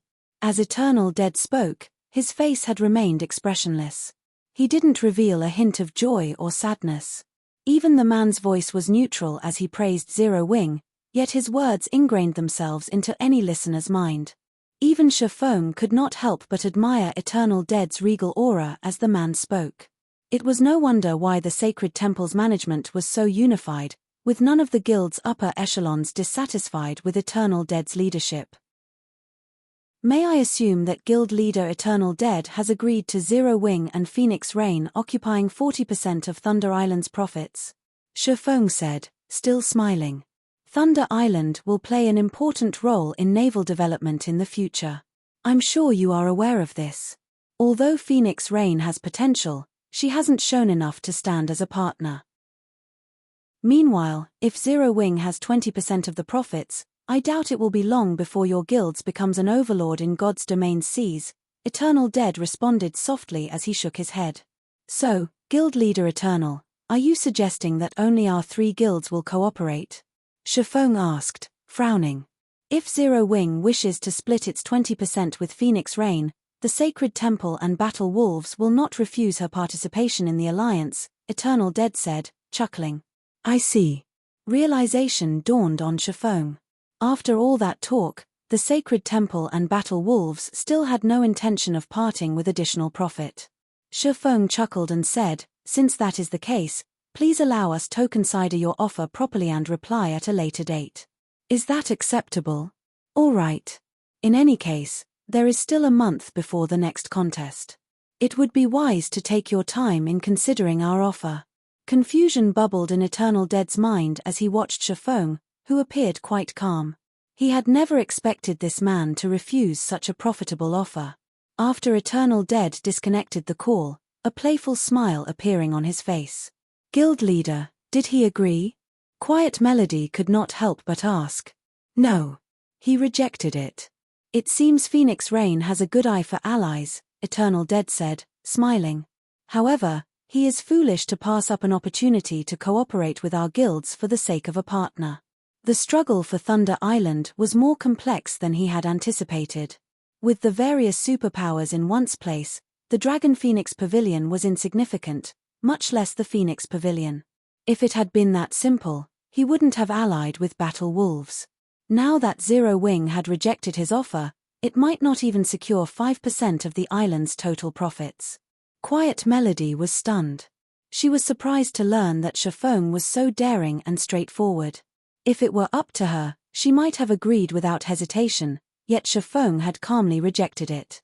Although she was happy for and envied Phoenix Rain as the woman's good friend, neither Phoenix Rain nor Zero Wing would obtain any profits on their own. Following which, Quiet Melody related this news to Phoenix Rain. Big Sis Rain, Eternal Dead is really despicable. He actually tried to poach our ally midway through the contest. Fortunately, Big Brother Yi Feng refused the offer. Blue Phoenix couldn't help but curse Eternal Dead when she heard about the deal. Although Eternal Dead's offer was underhanded, he wasn't wrong about us lacking naval strength. Phoenix Rain smiled bitterly. At the same time, she also felt lucky and touched. If not for Zero Wing, she would have been eliminated from this contest. Meanwhile, in the Orc encampment, Shifeng didn't react to the previous conversation with Eternal Dead, continuing to appraise the Orc chief's loot. It's no wonder why the various superpowers had been so eager to obtain the Guardian boss's loot in the past. They drop quite an abundance of good items. Shifeng excitedly gazed at the items in his bag. The Orc chief had dropped 32 items, 20 of which were various rare materials. 7 of the remaining 12 were level 55 and 60 weapons and pieces of equipment, and the weakest of which was fine gold rank. The Orc chief had also dropped the Tier 2 skill book, Holy Prayer, a skill for healers. Holy Prayer was one of the rare Tier 2 AoE healing spells. It could easily go for several thousand gold on the market. The loot also included a bronze speedboat and 2 dark gold ranked tools, the magic rain gun and thunder beast skin. The magic rain gun could replace a speedboat's weapon and would display the power of a peak Tier 2 attack. The gun's attack speed was very high, and its attacks would inflict the poisoned debuff, causing targets to lose HP over time and reducing movement speed. As for the Thunder Beast skin, it was similar to the magic whale skin. When used on a ship, the Thunder Beast skin increased the ship's magic resistance by 10%, movement speed by 4%, and durability by 10 points. These items were all worth a fortune. However, even added together, they weren't worth as much as the simple necklace the Guardian boss had dropped. The Thunder God's Charm. Chapter 1512, Strategic Tool. Chapter 1512, Strategic Tool. Guild Leader, what did the boss drop? When Aqua rose and the others saw Shifeng's joy, they knew that something amazing had dropped. The loot consists mainly of materials and equipment, but we also got lucky enough to obtain a bronze speedboat and a skill book for the Tier 2 healing spell, Holy Prayer, Shifeng said, smiling. On top of that, the boss dropped something that will help us take another monster encampment. Everyone gasped when they heard Shifeng's reply. They could not believe that the loot would be so frightening. Even the various superpowers had only obtained a limited number of bronze speedboats thus far. If this matter went public, the other guilds would die with envy. As for the Tier 2 Holy Prayer, it could rival a dozen or so healing spells when used in a team. It could easily sell for several thousand gold on the market. But none of these items were worth the attention compared to an item that could help them secure another encampment. Although they were confident of claiming another encampment with their 50-man team, that was assuming they had enough time. With less than half of the contest's duration remaining, it would be very difficult for them to finish another raid in time. This was because their opponents wouldn't be limited to monsters, but players as well. The various superpowers had already begun to raid their second encampments. Meanwhile, Thunder Island only had 17 monster encampments available. This limited how many they could raid. Moreover, as time passed, the superpowers that successfully secured a second monster encampment would try for a third. If their team could not clear out an encampment fast enough, the other teams on the island would target them. They'd face far more powerful opponents than Nine Dragons Emperor. Yet, despite knowing this, Shifeng had determined that they could secure another encampment with the help of a particular item. One could just imagine how valuable this item was. Alright, we've had enough rest. Aqua, contact Phoenix Rain and tell her to send 50 players to defend the Orc encampment. We'll prepare to secure another encampment in the meantime, Shifeng hurriedly instructed. He had no intentions of explaining the Thunder God's Charm in detail. The Thunder God's Charm was an extraordinary item. Shifeng didn't expect them to be lucky enough to obtain it from their first Guardian boss kill. Even after raiding the encampments numerous times, only a few superpowers had secured a Thunder God's Charm in the past. Meanwhile, the superpowers that had Thunder God's Charms had banded together and monopolized Thunder Island. After which, only superpowers with Thunder God's Charms qualified to join the island's co-managers. Unlike the Thunder Emblem, the Thunder God's Charm would not suppress enemies' basic attributes. In fact, it was a dark gold necklace without any basic attribute bonuses. The necklace only had one skill, Thunder God's Blessing. When activated, Thunder God's Blessing would give all allies within a 30-yard radius the Thunder God's power buff, allowing everyone's attacks to deal 100% lightning damage to the island's monsters. At the same time, monsters would receive a stackable electrified debuff when struck. Each debuff stack would reduce monsters' reaction speed, attack speed, and defense by 3% for 6 seconds, stacking a maximum of 10 times. The Thunder God's Blessing had a 2-hour duration and 4-hour cooldown. With the Thunder God's Charm, a team's overall combat power would rise to a whole new level when raiding monster encampments. This was also why the superpowers with Thunder God's Charms had an absolute advantage over those who did not. Now, Shifeng had both the Thunder Emblem and the Thunder God's Charm. Even if he had a small team and had wasted a lot of time earlier, he could secure another encampment with these two items. You still want to raid another monster encampment? Phoenix Rain was stunned when Aqua Rose contacted her. For a moment, she did not even know how to react. There are only 2 monster encampments left, but they're pretty far away from your location. Those monsters are also the most difficult of any of the island's encampments. Are you really intending to raid one of them? In her opinion, Shifeng's successful procurement of one encampment was already a miracle. She was satisfied with the result. As for securing another encampment, she didn't even dare to consider the option. Phoenix Pavilion Master, please tell your players to hurry. If we wait any longer, other guilds might try to raid those 2 encampments, Aqua Rose said, nodding. She then disconnected the call. Big Sis Rain, isn't this a little too risky? Ignoring the fact that they'll disrupt the other guilds, those 2 encampments' guardian bosses are level 60 Grand Lord ranked archaic species, they're impossible to raid. In addition, each of the Guardian bosses has the protection of 2 specialized Grand Lords. With a 50-man team, Blue Phoenix said worriedly.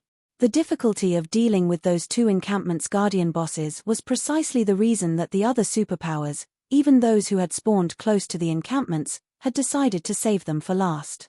It was one thing if Shifeng's team wasted a lot of their time trying to raid the encampments, but there would be consequences if they gave the other superpowers an advantage. I don't know.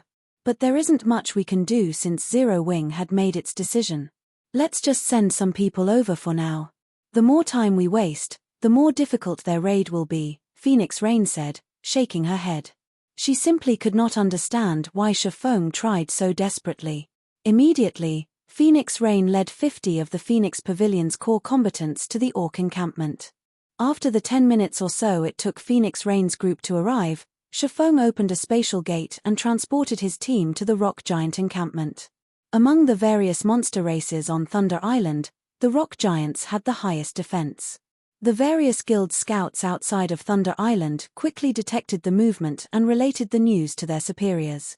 Zero Wing's members are wildly arrogant. Just because they defeated 9 Dragons Emperor, they think they can raid an encampment that the superpowers have hesitated to challenge. They want to take on the Rock Giant encampment with only 50 players. Do they really expect the raid to be so easy? Once we secure our second encampment, we'll teach Zero Wing a lesson. The various superpowers merely laughed at Zero Wing's attempt to raid the Rock Giant encampment. A level 60 Grand Lord ranked archaic species was no laughing matter. Even with the 5 ancient tower buffs, it was impossible to raid the Guardian boss without a 200-man team. Furthermore, 2 specialized Grand Lords protected the Guardian boss. In other words, raiding the Rock Giant encampment would require at least 300 players. Rock Giants possessed immense strength, HP, and defense. If one wished to raid the encampment safely and swiftly, they'd require a minimum of 400 players. This was also why the various superpowers had left this encampment for last. The various superpowers welcomed the news of Zero Wing attempting to clear out the monsters around the Guardian boss. It would save them a lot of time. Meanwhile, when Eternal Dead received the news, he could not help his sneer. As far as he was concerned, Shifeng was simply trying to prove Zero Wing's strength to their super guilds in hopes that they'd change their minds. This was undoubtedly a childish move. It was a joke to think that Zero Wing could raid an encampment that even the various superpowers found challenging with only 50 players. Meanwhile, inside the Rock Giant encampment, Shifeng activated the Thunder Domain upon arriving. He then equipped the Thunder God's Charm and activated Thunder God's Blessing. Suddenly, a dark blue magic array formed beneath everyone's feet. The Thunder God's power then infused every player in range, arcs of blue electricity flicking around their bodies. Cola, Turtle Dove, Yi Wumian, you 3 will lure everything except the 3 bosses. We'll finish them all in one go, Shifeng ordered after glancing at the time. Chapter 1513, Godspeed Clearing. Chapter 1513, Godspeed Clearing. Chapter 1513, Godspeed Clearing. Everything. When the team heard Shifeng's strategy, they stared at the monster encampment before them. As they watched the rock giants in the encampment, they hoped they had misheard their commander.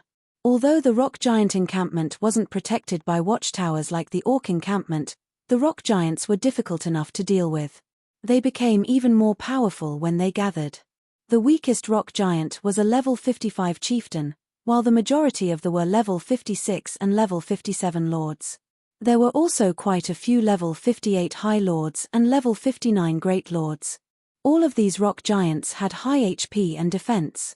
In addition, their attacks had a chance of triggering armor break, allowing their attacks to ignore their target's defense. Though, depending on their ranks, the chances to trigger armor break varied. Even without armor break, the rock giants could deal a significant amount of damage to players. If they happened to trigger the effect, a Lord-ranked rock giant could likely kill an MT of the same level in 2 or 3 hits, not to mention the High Lords and Great Lords. If they just charged into the rock giant encampment, it wouldn't take long for the monsters to pummel them to death. That's right. We'll get rid of the surrounding rock giants altogether. Although the rock giants have high HP, defense, and armor break, their movement and attack speeds are quite low. As long as we don't let them too close, they won't pose much of a threat. The main problem is how much aggro you three can hold, Shifeng said as he looked at Kola, Turtledove, and Yi Wumian. As for the rest of you, wait for my command to attack. He had chosen the rock giant encampment because of the monsters' slow reactions.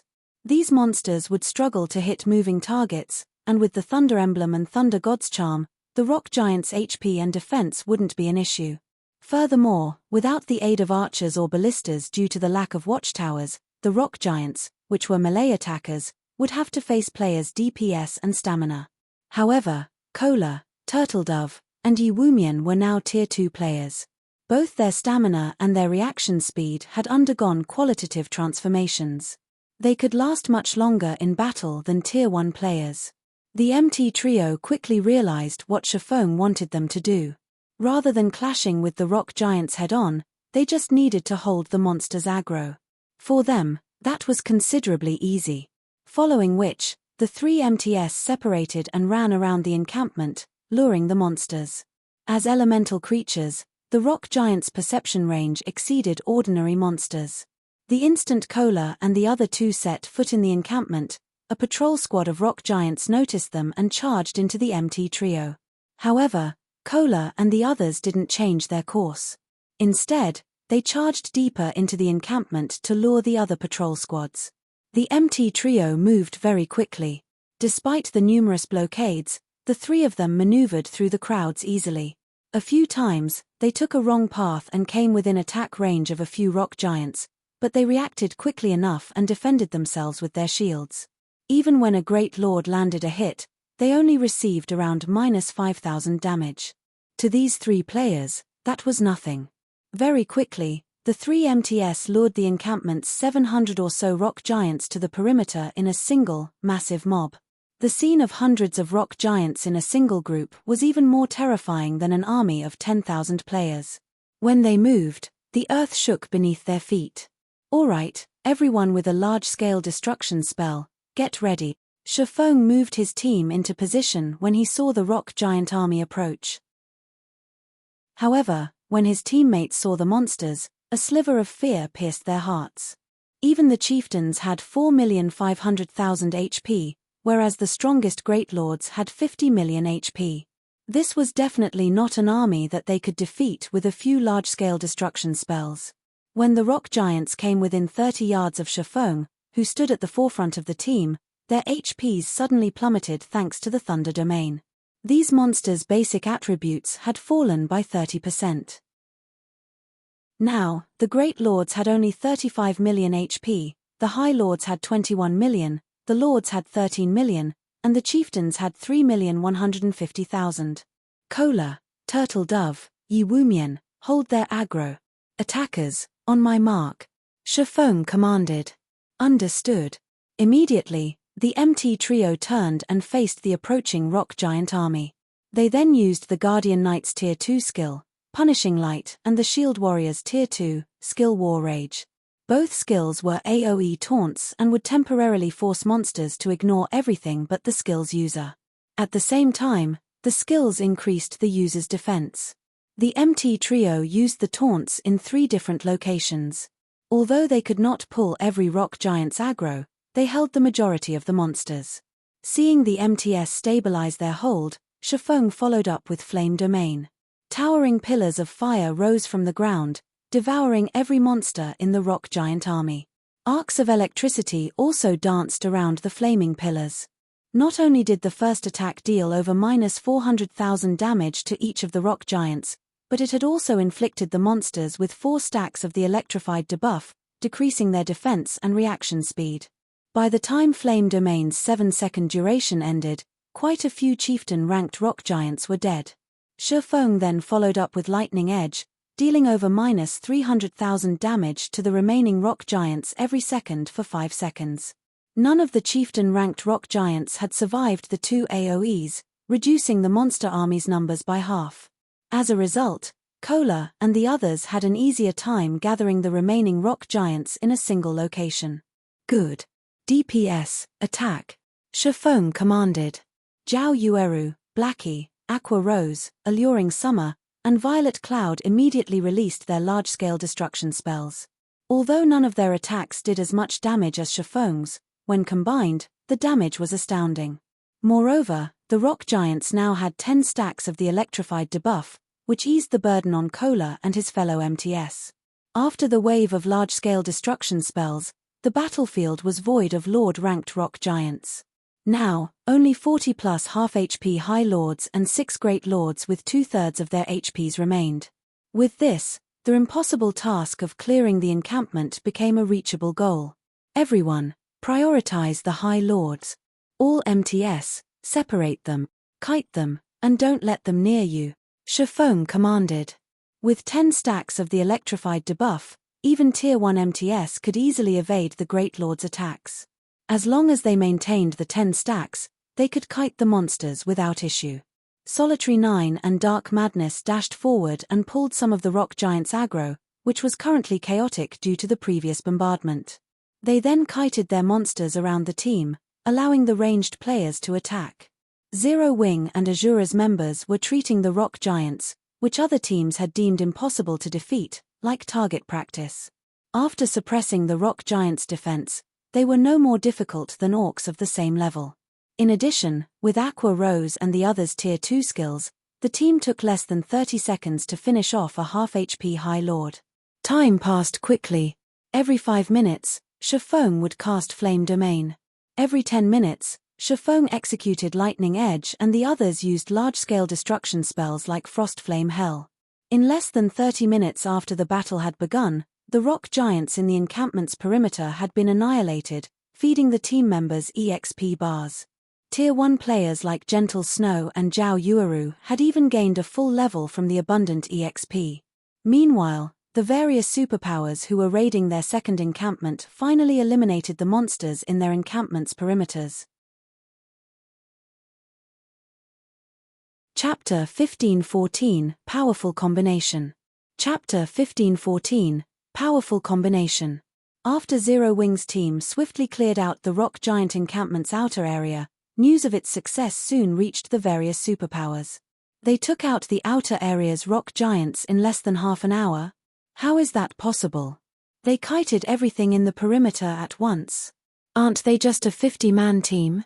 How is their DPS so high? I've really underestimated Zero Wing's members. They might actually capture the rock giant encampment. The various superpowers were shocked. These superpowers had unanimously agreed that the rock giant encampment would be the most difficult to deal with. The rock giant's armor break ability, in particular, posed a huge threat. If MTS tried to tank the monsters, they'd likely die. Hence, when fighting these monsters, the players would need to dodge as many attacks as possible. However, the rock giants were massive, which gave them a larger attack range than ordinary monsters. This made it very difficult for MTS to dodge the rock giants' attacks. Even if a player were a refinement realm expert, constant evasive maneuvers would tax their bodies, yet if one relied on small evasive maneuvers, they'd fail to escape the monster's attack range. Relying on large evasive maneuvers for a short period wouldn't be a problem for heavily armored MTS, but as fate would have it, the rock giants had both high HP and defense. It would take a considerable amount of time to kill them. On the off chance that the MTS ran out of stamina midway through the fight, the team would have to flee and start all over again. The amount of time a team would waste in dealing with the rock giants was only a small part of the problem. The bigger issue was the levels players would lose when they died. If players lost too many levels, they might not be able to use their current weapons and equipment, forced to use old items or retire from combat completely. Unlike in team dungeons, MTS could only afford to die a very small number of times on Thunder Island. Compared to the other superpowers, when Nine Dragons Emperor, who was in the middle of an encampment raid, heard the news, his expression twisted with fury. First, Zero Wing had stolen his orc encampment, wasting the time and effort his team had put into their first raid. Now, before he had even cleared out the new encampment's perimeter, Zero Wing had cleared out the rock giant encampment's perimeter. If this news reached the Dragon Phoenix Pavilion's guild elders, their estimation of him would plummet. Pavilion Master, now that Zero Wing's team has cleared the perimeter, we can organize a team to harass them. Even if we can't eliminate Zero Wing's team, we can at least prevent them from securing a second encampment, Martial Dragon suggested. There was a huge difference between a monster encampment's inner region and its perimeter.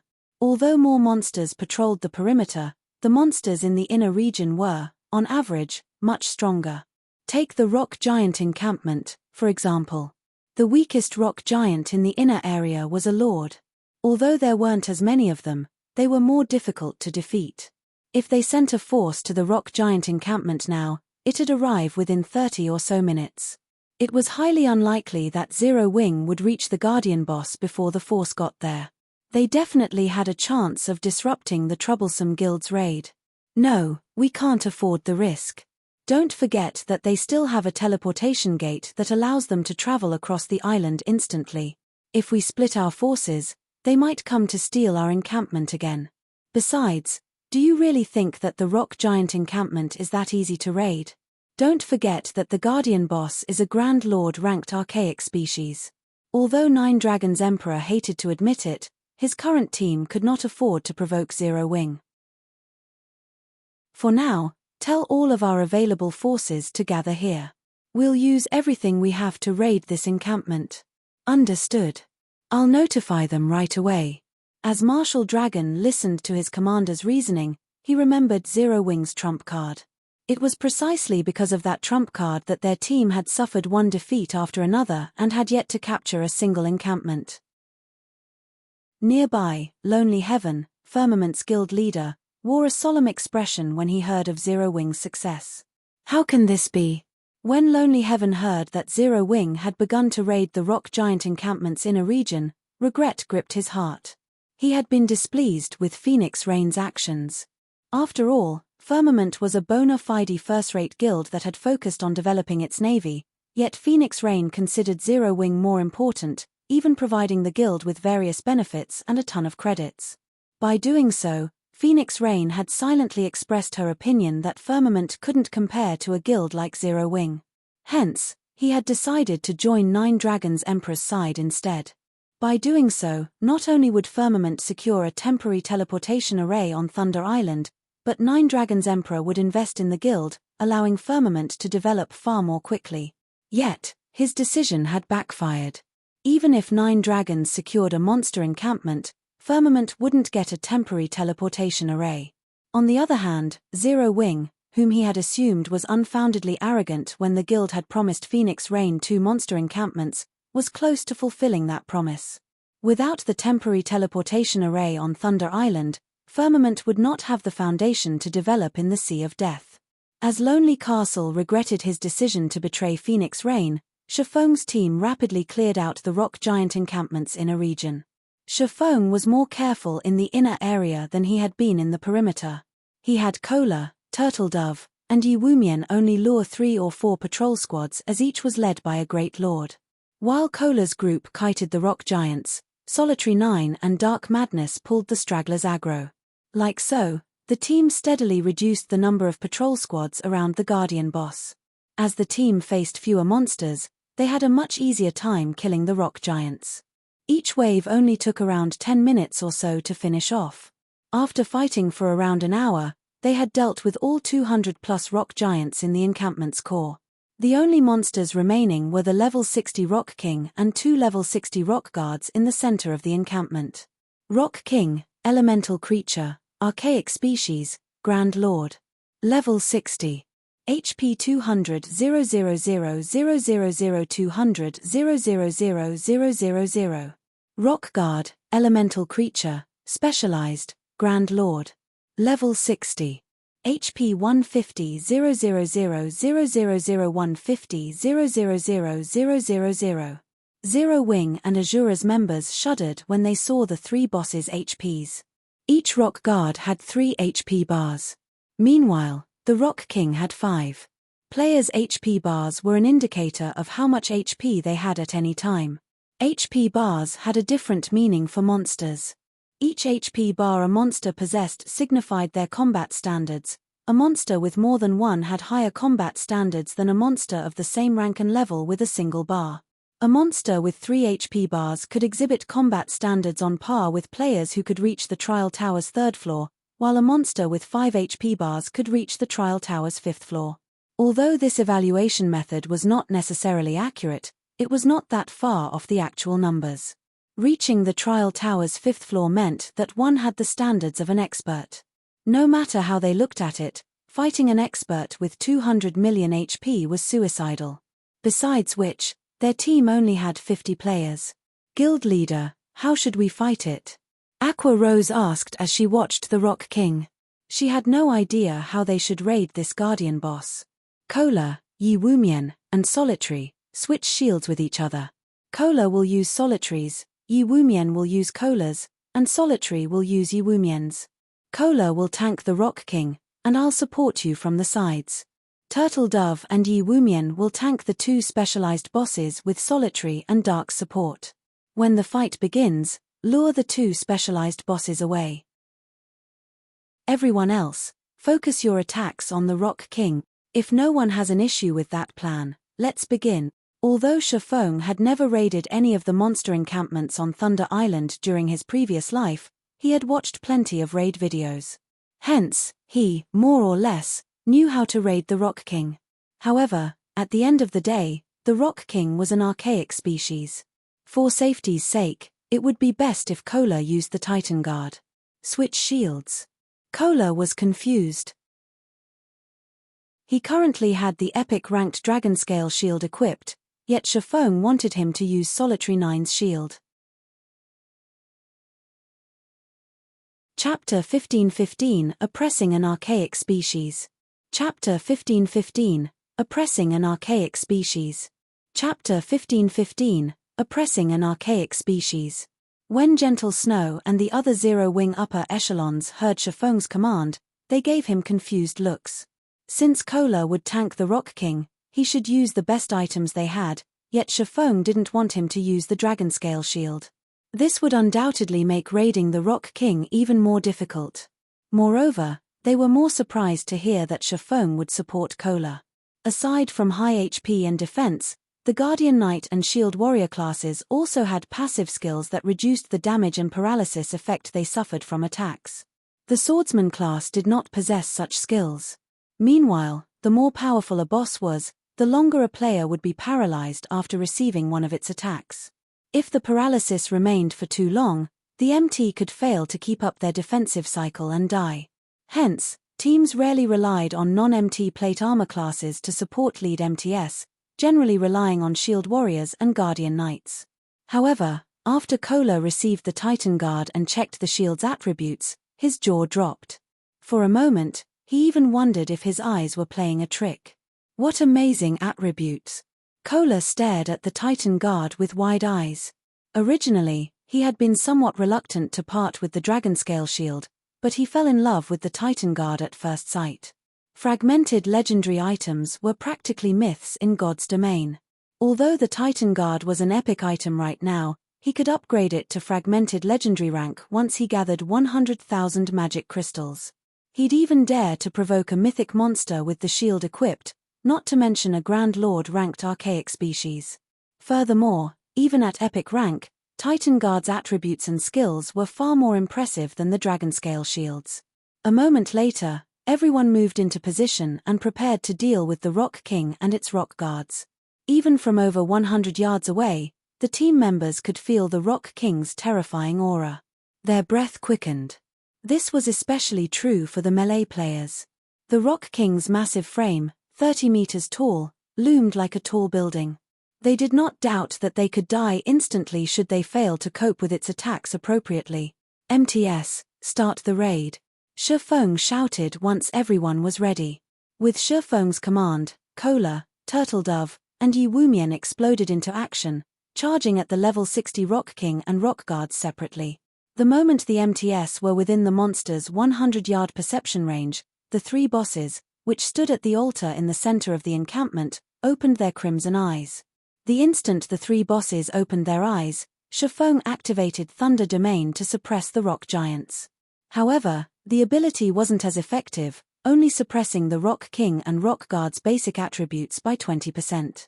Even after Thunder Domain activated, the Rock King had 180 million HP. Thunder Domain's suppression enraged the Rock King. The Guardian Boss bellowed and flexed its arms. It then slammed its fists against the ground. Boom! Upon impact, the ground shattered and a powerful shockwave radiated away from the Rock King. Like a tidal wave, the ground around the Rock King rose over 10 meters high as it surged towards Kola and the others. The Earth Tsunami's length was impossible to avoid. Tier 3 spell, Earth Pulsation. Seeing this, the MT trio did not dare to be careless as they immediately activated their life-saving skills. Protection Blessing. Shield Wall. The healers on the rear line instantly began to cast magic shields and heal over time spells on the 3 MTS. Upon colliding with the Rock King's Earth Pulsation, the magic shields protecting Kola and the others shattered, and the 3 MTS were thrown over a dozen yards backward. When their bodies slammed into the ground, their HPs began to decrease rapidly. Only after falling past the 50% threshold did their HPs stop. Seeing this, Gentle Snow and the others gasped. A single hit had devoured over half of their 3 MT's HP. Moreover, this was after they had activated their life-saving skills. Without their life-saving skills, the MT trio would have died. Fortunately, Shifeng had only sent these 3 first. MTS, secure aggro. Healers, use everything you have on the MTS. Everyone else, only attack after the MTS have the aggro. Shifeng remained unfazed. After all, this was merely the Rock King's opening attack. Although he had never raided the Rock King personally, he had watched recordings of numerous Thunder Island contests. He was very familiar with the island's guardian bosses. He knew all of their skills and weaknesses. 2 factors made the Rock King a particularly challenging foe: Meteor Bombardment and Life Division. Both were powerful team-wipe moves. If these not dealt with appropriately, these skills would annihilate a team. Players would not even have a chance to escape. Compared to those 2 moves, the Tier 3 Earth Pulsation was child's play. Otherwise, the Rock King would not have been publicly acknowledged as one of the 3 strongest bosses on Thunder Island. Hearing Shifeng's command, everyone went into action. Kola secured his aggro on the Rock King and started to kite the Guardian Boss in circles, while Turtledove and Yi Wumian lured the 2 rock guards far away from the Guardian Boss.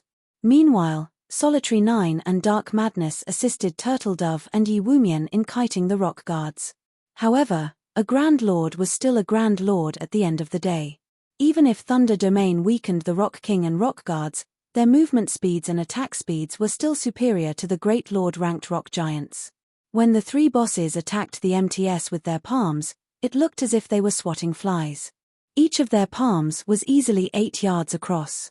Despite Kola and the others' promotions to Tier 2, they struggled to dodge the boss's attacks and were hit from time to time. Turtledove and Yi Wumian were somewhat lucky. Due to their life-saving skills still being active, they only received around -8,000 damage when they blocked the rock guard's normal attacks. Kola, however, was not as fortunate. When the Rock King slapped him, Kola angled his shield, forcing the Rock King's palm to slide off as he deflected the attack, but he still received over -12,000 damage. Fortunately, Kola's HP had risen to 73,000 after switching to the Titan Guard, which allowed him to nullify an attack every 20 seconds. Thank goodness I switched to the Titan Guard. Otherwise, I wouldn't be able to tank this thing. The more Kola employed the Titan Guard, the more he fell in love with it. In his opinion, the extra HP and damage nullification were secondary. The paralysis reduction effect was the shield's true power. The 30% paralysis reduction allowed him to dodge and block the Rock King's attacks more easily.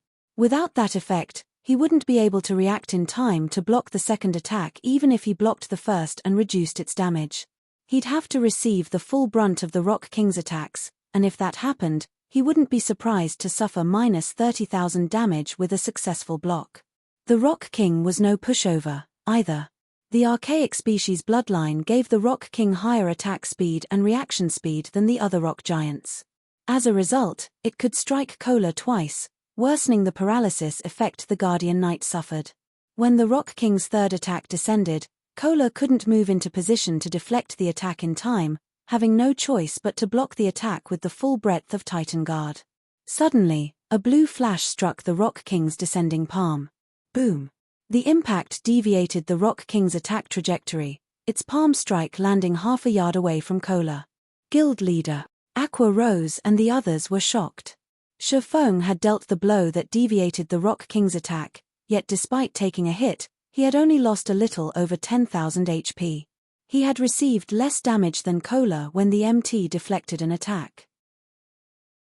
The most impressive aspect of the counterattack was that Shifeng didn't show any signs of suffering paralysis. The sacred sword he wielded only trembled slightly.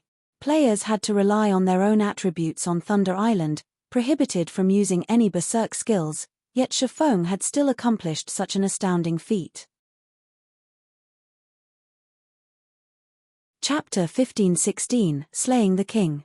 Chapter 1516, Slaying the King. What tremendous strength! Shifeng glanced at the vibrating, humming sacred sword in his hand. His teammates were amazed that Shifeng had only received a little over -10,000 damage from deflecting the Rock King's attack. However, only Shifeng understood how high the damage truly was. Currently, he was a level 60, Tier 2, Blade Saint. In addition, he had multiple epic weapons and pieces of equipment on top of 3 fragmented legendary items.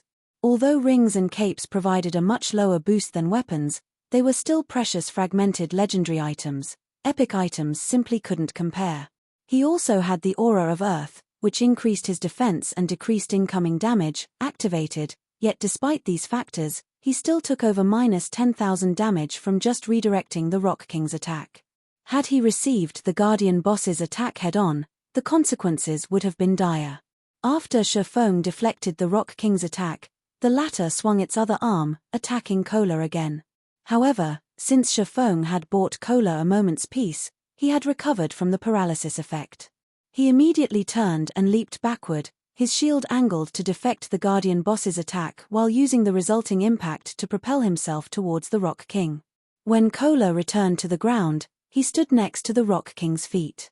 He then brandished his sword, a streak of golden light smashing into the boss's massive foot. Tier 2 skill, Divine Strike.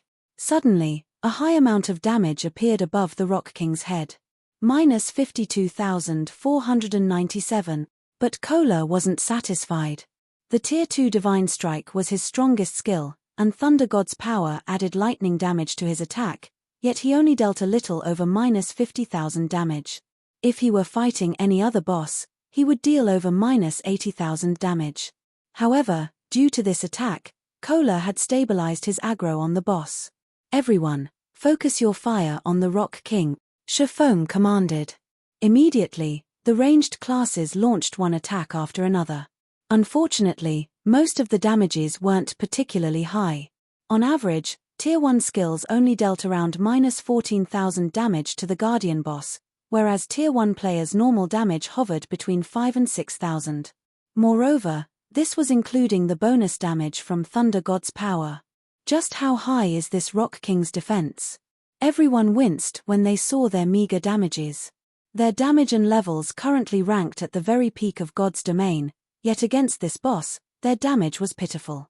The Rock King's current maximum HP was 160 million. It could regenerate 1,600,000 HP every 5 seconds, 320,000 HP every second. Meanwhile, their team only included 35 DPS players. If everyone only dealt an average of -10,000 damage per second, they'd barely do any actual damage to the Guardian boss. Fortunately, they had the damage increase from Thunder God's power.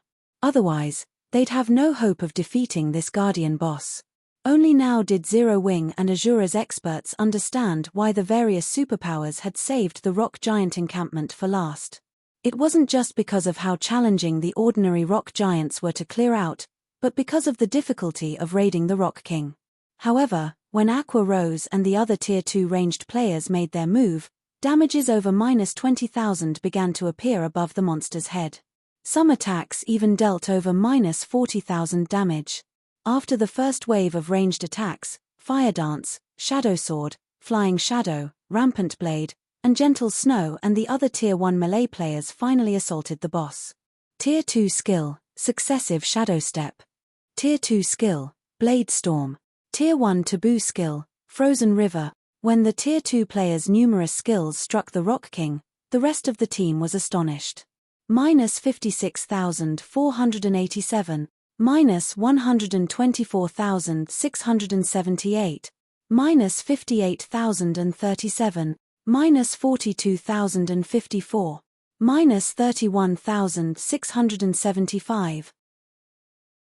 Massive amounts of damage appeared above the Rock King's head, one after another, swiftly reducing the Guardian boss's HP. Fire Dance's attacks, in particular, were absurdly strong.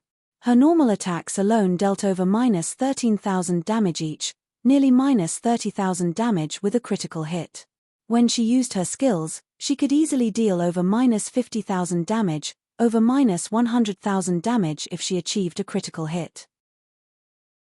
Fire Dance alone dealt more damage than 5 Tier 1 melee players combined. Big Sis Fire really is too fierce. Even though I'm going all out, I can't deal half as much damage as she can. Blackie's eyes nearly fell from their sockets when he saw the team's damage ranks. Despite both of them being Tier 2 players, there was such a massive gap between them. So, she is one of Zero Wing's upper echelons? Lifeless Thorn was at a loss for words as he looked at Fire Dance's consistent damage. Cleansing Whistle and the other Azura members were similarly stunned. Back in Cold Wind City, Lifeless Thorn's DPS had ranked at the very top. Now, however, they encountered so many players that far surpassed his DPS. They had even met a player like Fire Dance, whose DPS was simply monstrous. However, the most impressive player among them was still Shifeng. Despite helping Cola fend off the Rock King from time to time, he ranked first on the team in total damage dealt. Moreover, there was a massive gap between him and the second-ranked Fire Dance. With a casual swing of his sword, Shifeng dealt over -20,000 damage to the Rock King, over -50,000 with a critical hit. When he used the Tier 2 skill, Shadow Blade, each of the 9 shadows dealt over -60,000 damage. When he used Flame Burst, each of the 15 attacks dealt over -200,000 damage. In addition, Shifeng had the doppelganger he summoned with Phantom Kill. Although the doppelganger only wielded 90% of Shifeng's attributes, it still dealt about the same amount of damage as Fire Dance. The team continued to chip away at the Rock King's HP. Even after Cola's protection blessing ran out and the Guardian Knight began to take around -26,000 damage when deflecting the Rock King's attacks, he was able to keep his HP above a safe threshold with Shifeng's timely help in deflecting attacks. Time passed quickly.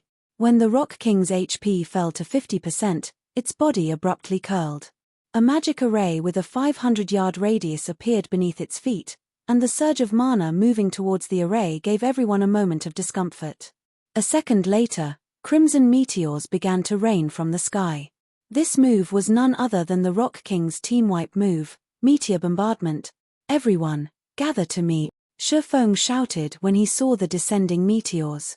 Although none of them knew what Shifeng intended to do, they did as they were told. Just before the meteors struck the team, Shifeng activated the aura of Earth's only activatable skill, Absolute Domain. When activated, the skill gave Shifeng immunity to all damage for 10 seconds and his allies within 50 yards immunity for 5 seconds. Suddenly, a golden glow enveloped the team. Even when the 2 rock guards bombarded Turtledove and Yi Wumian with attacks, the MTS took no damage. As the first wave of flaming meteors crashed into the ground, towering mushroom clouds rose up around the Rock King. The ground shook as if Armageddon had come. Not even the rock guards were spared as a meteor struck each of them, shattering their bodies into countless fragments. Unfortunately, the rock guards were elemental creatures. Even after they had shattered, they quickly gathered the broken pieces and reconstructed themselves. Only, as soon as they reformed, another wave of meteors crashed into them, shattering them once again. Each meteor wave dealt millions of damage to the 2 Grand Lords. In the end, the rock guards' bodies had been destroyed 9 times throughout Meteor Bombardment's 4-second duration. When the smoke and dust settled, it revealed the utter disaster the rock giant encampment had become. Massive craters littered the encampment.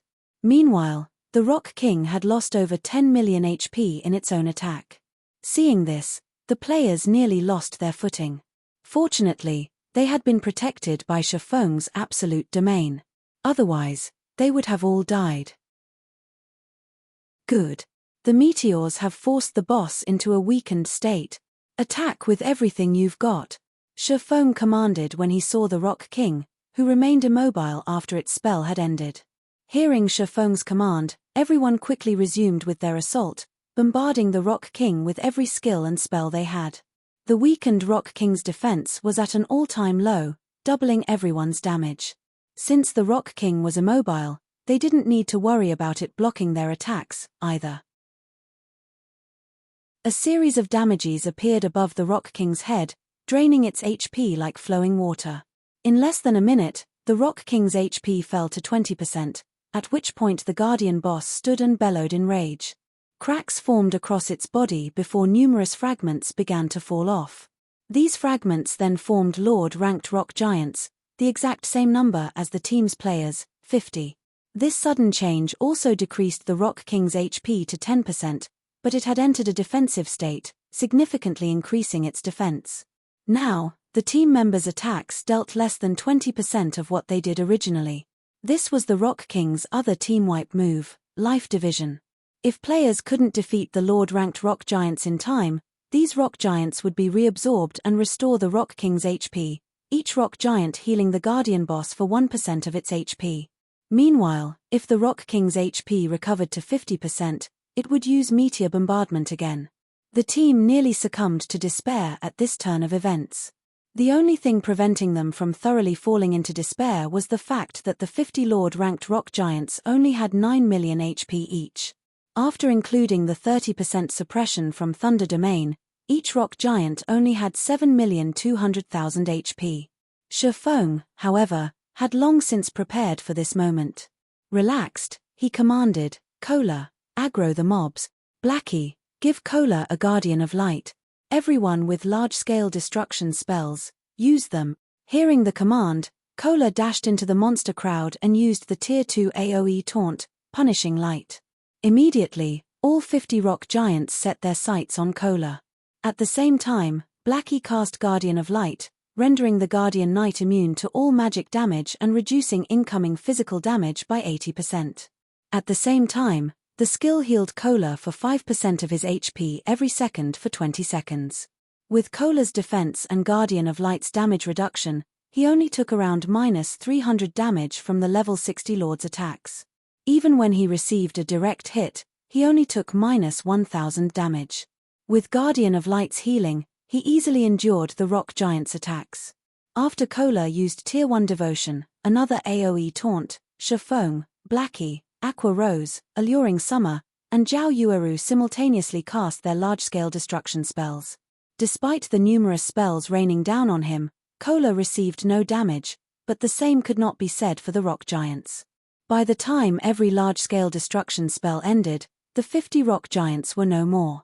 Once the team annihilated the rock giants, the Rock King was forced out of its defensive state and sustained another 20-second weakened period. Attack with everything you've got. Don't let it split a second time, Shifeng shouted. Shadow Blade. Phantom Kill. 9 Dragons Slash. Dragon Breath. As Shifeng executed these skills, he sacrificed 20 units of life force and activated the strongest divine providence. When the Rock King's HP fell below 1 million, he followed up with Flame Burst. In the end, he only needed 3 hits to destroy the Rock King's final strand of HP. Chapter 1517, King's Reward. Chapter 1517, King's Reward.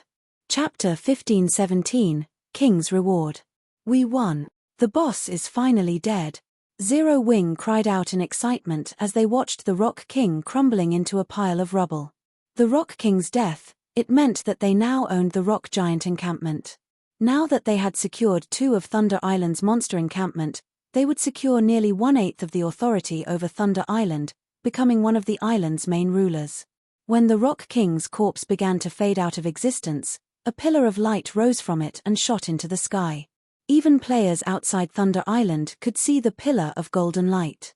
What's going on over there? What's up with that light pillar? The light pillar seems to be coming from the rock giant encampment's direction. Quick, have our scouts investigate the area. Players both outside of and on Thunder Island turned towards the golden light pillar almost simultaneously. When the various superpowers observers adjusted their magic mirrors to scout the situation over at the rock giant encampment, what they saw dumbfounded them. Only 2 rock guards were left alive in the encampment the various superpowers abandoned. The archaic species Rock King was nowhere to be seen. Why is the Rock King gone? Could they have? Impossible. How can they possibly defeat it with just 50 people? Although no one could bring themselves to believe that Zero Wing had managed to defeat the Rock King with only 50 players, they couldn't find any signs of the Guardian boss's massive figure regardless of how hard they searched the encampment. The only noteworthy thing in the encampment was the golden pillar extending from a pile of rubble. With this, they had no choice but to accept the fact that Zero Wing's 50-man team had secured the rock giant encampment.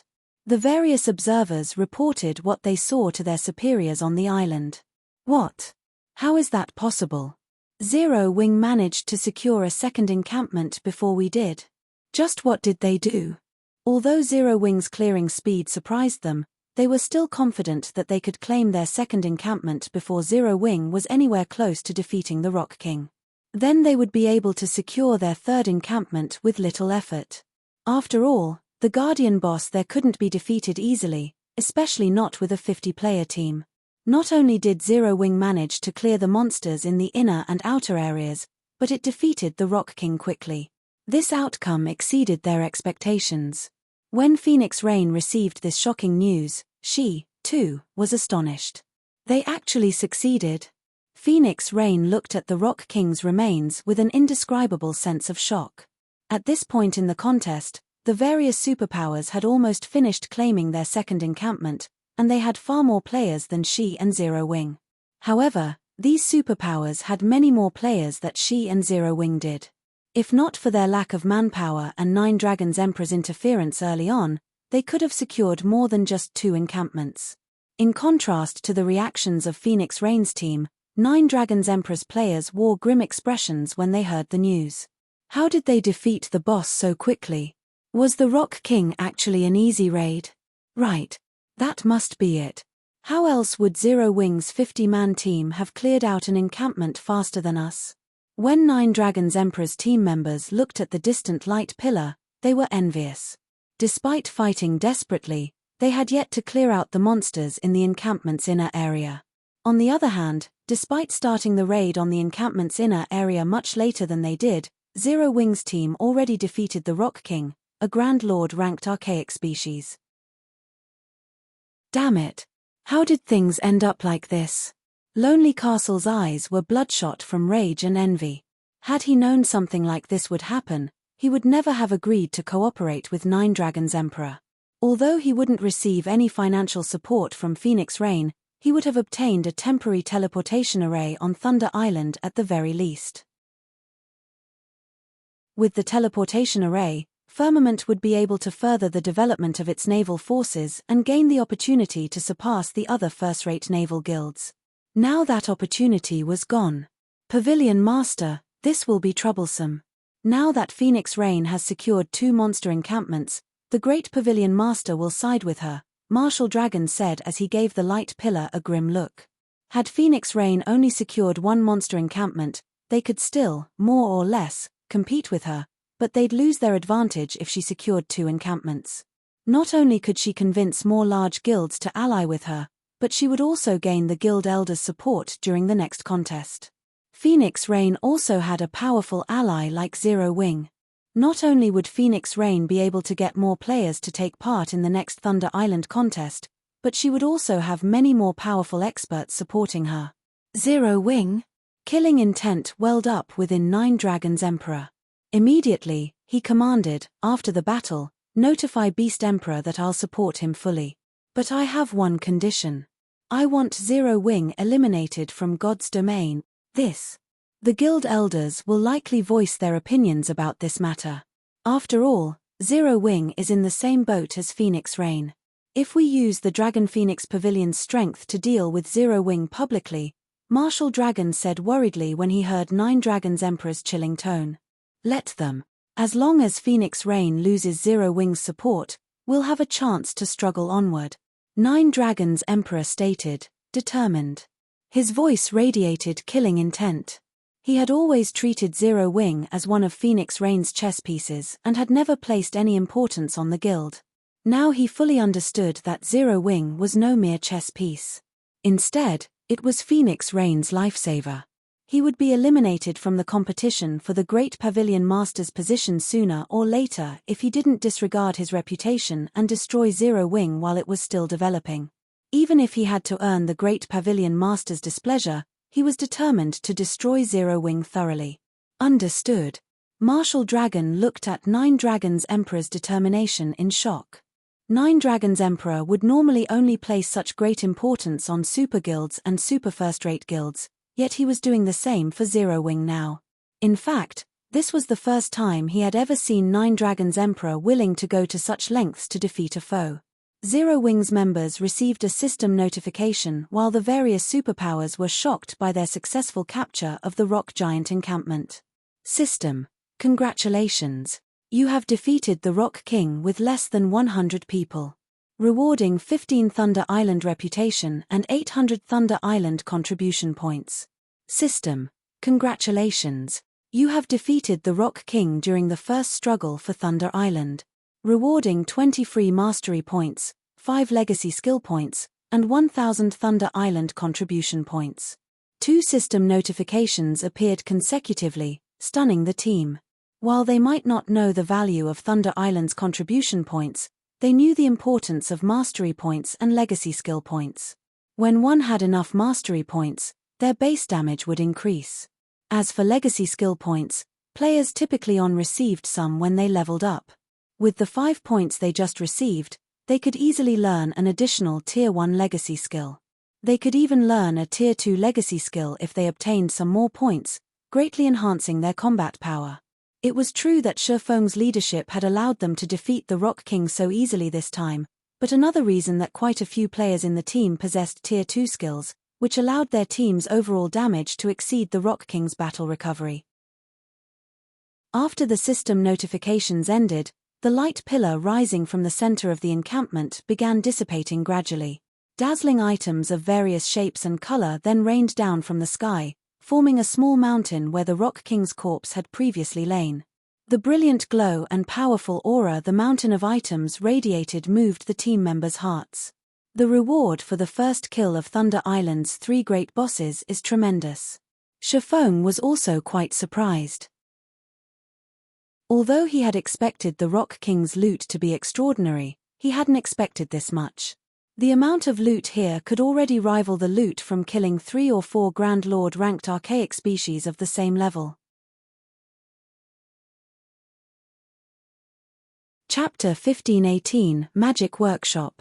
Chapter 1518 Magic Workshop.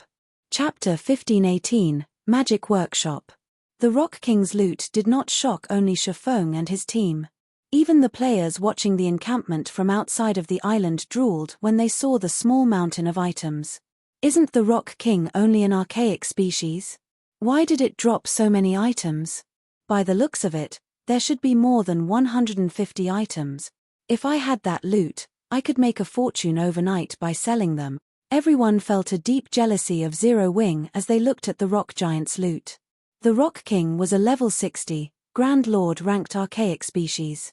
The most common item would drop would be at least level 50 plus fine gold equipment. If one were lucky, it might even drop level 50 plus dark gold equipment. Even super guilds and super first-rate guilds experts would drool over level 50 plus fine gold equipment, not to mention dark gold equipment. Epic items were simply too rare. Not even superpowers peak experts necessarily had one. At a glance, they could spot over 30 weapons and pieces of equipment among the loot. One could just imagine how valuable that miniature mountain was. The various superpowers experts were very close to level 50 and urgently trying to collect level 50 top-tier equipment for the level 50 large-scale team dungeons. Now that Zero Wing had all of these weapons and pieces of equipment, it would gain a definite advantage over other guilds when raiding large-scale team dungeons. Meanwhile, in the rock giant encampment, Shifeng began to organize the loot once he recovered from his shock. He left the remaining 2 rock guards to Turtledove, Yi Wumian, and the arriving Tier 2 NPCs. Although the rock guards were specialized Grand Lords, they were no longer a threat to the 2 MTS under the suppression of the encampment's magic array. It was only a matter of time before they fell. By the time 2 rock guards died, Shifeng finished going through the loot. The abundance of the Rock King's loot had greatly exceeded Shifeng's expectations. In total, the Rock King had dropped 183 items. Among them, 55 were super rare materials, 71 were gemstones of various kinds, 24 were magic scrolls, and 32 were weapons and pieces of equipment. The most inferior of the weapons and equipment was level 50 fine gold rank, while the best items were 3 level 55 dark gold weapons. Each of these weapons could easily fetch over 1,000 gold on the market. However, what surprised Shifeng most were the 3 pieces of the breaker set, a level 55 dark gold set equipment.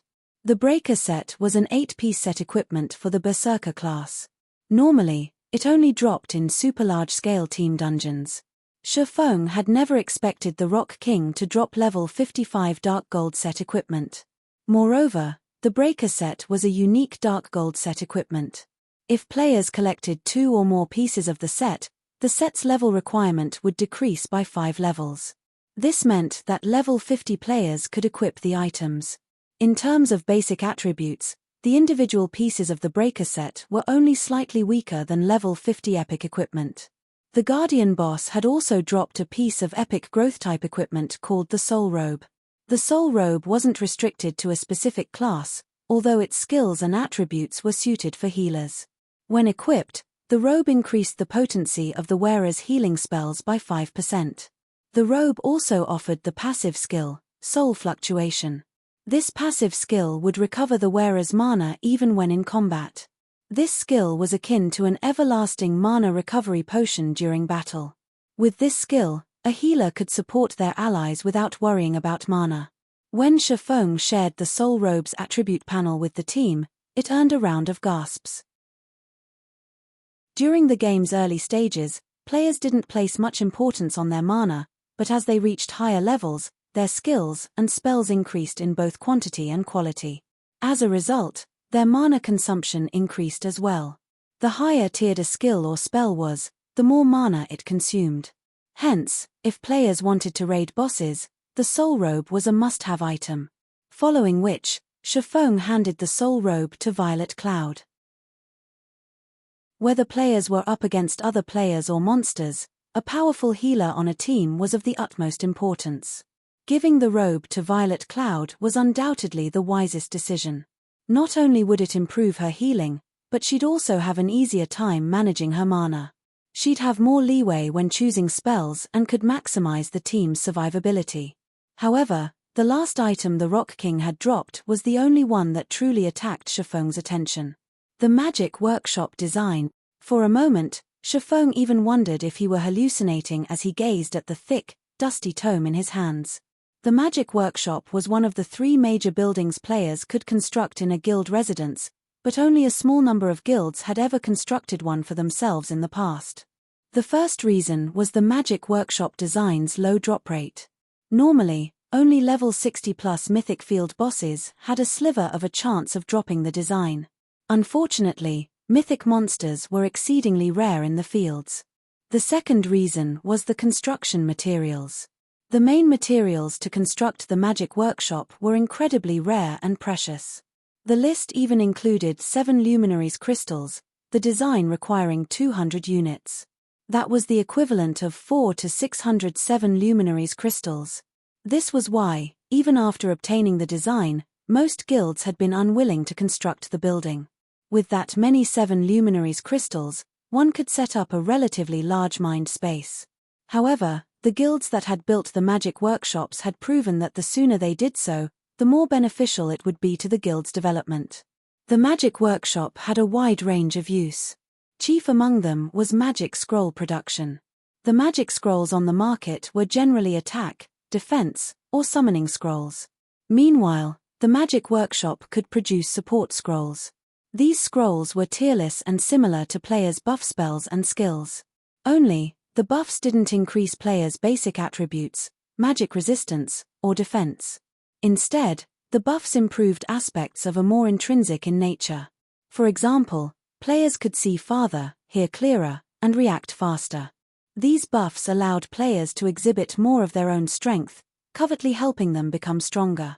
It was similar to the difference between a refinement realm expert and an ordinary expert. Even if both players had the same basic attributes, their combat power was vastly different. The support scrolls fell into two main categories: individual support and team support. They were extremely useful when exploring the maps and raiding dungeons.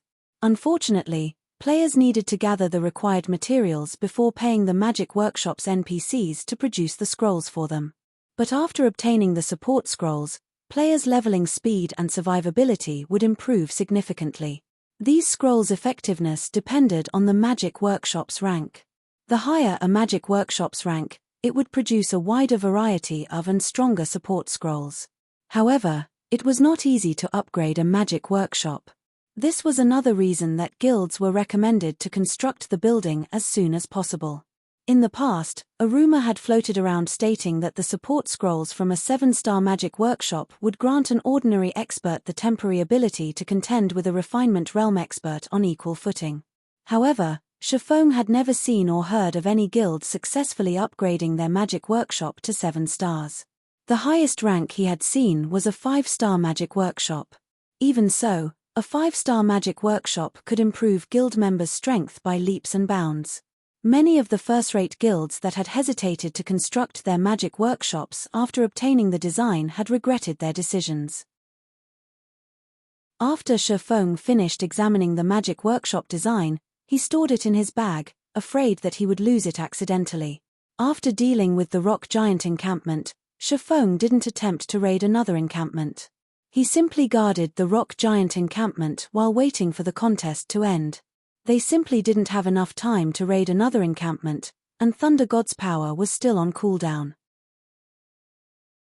Without the Thunder God's charm skill to assist them, it would take a very long time for their 50-man team to raid an ordinary monster encampment, not to mention the remaining encampment that had a Grand Lord-ranked archaic species as a guardian boss.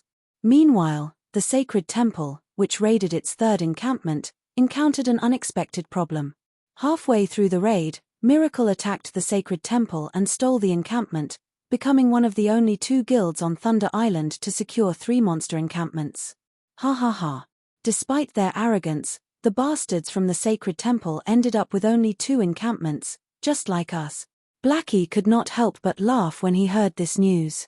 The rest of the team nodded and expressed their agreement. The Sacred Temple had looked down on Zero Wing and displayed zero sincerity in their negotiations. It would be a lie to say that they hadn't been insulted. Although the Sacred Temple wasn't an enemy, they were still delighted over the Super Guild setback. While Zero Wing's members chatted, the system eventually notified players that the contest on Thunder Island had come to an end. At the same time, the magic barrier around Thunder Island disappeared. Everyone on the island was then teleported out of the contest area to Thunder Town. Yet, even after arriving in Thunder Town, no one showed any signs of relaxing. Instead, they shifted their gazes towards the large, stone monument erected in the center of the town plaza. After the Thunder Island contest ended, the system would rank the various participants by their performances. The ranks would then determine each power's status and authority on the island. Hence, all of the involved upper echelons were incredibly nervous. Quick, look. The system is releasing the ranks. Slowly, words began to appear on the stone monument. Chapter 1519 Thunder Island Rankings. Chapter 1519 Thunder Island Rankings. I wonder who will get first place.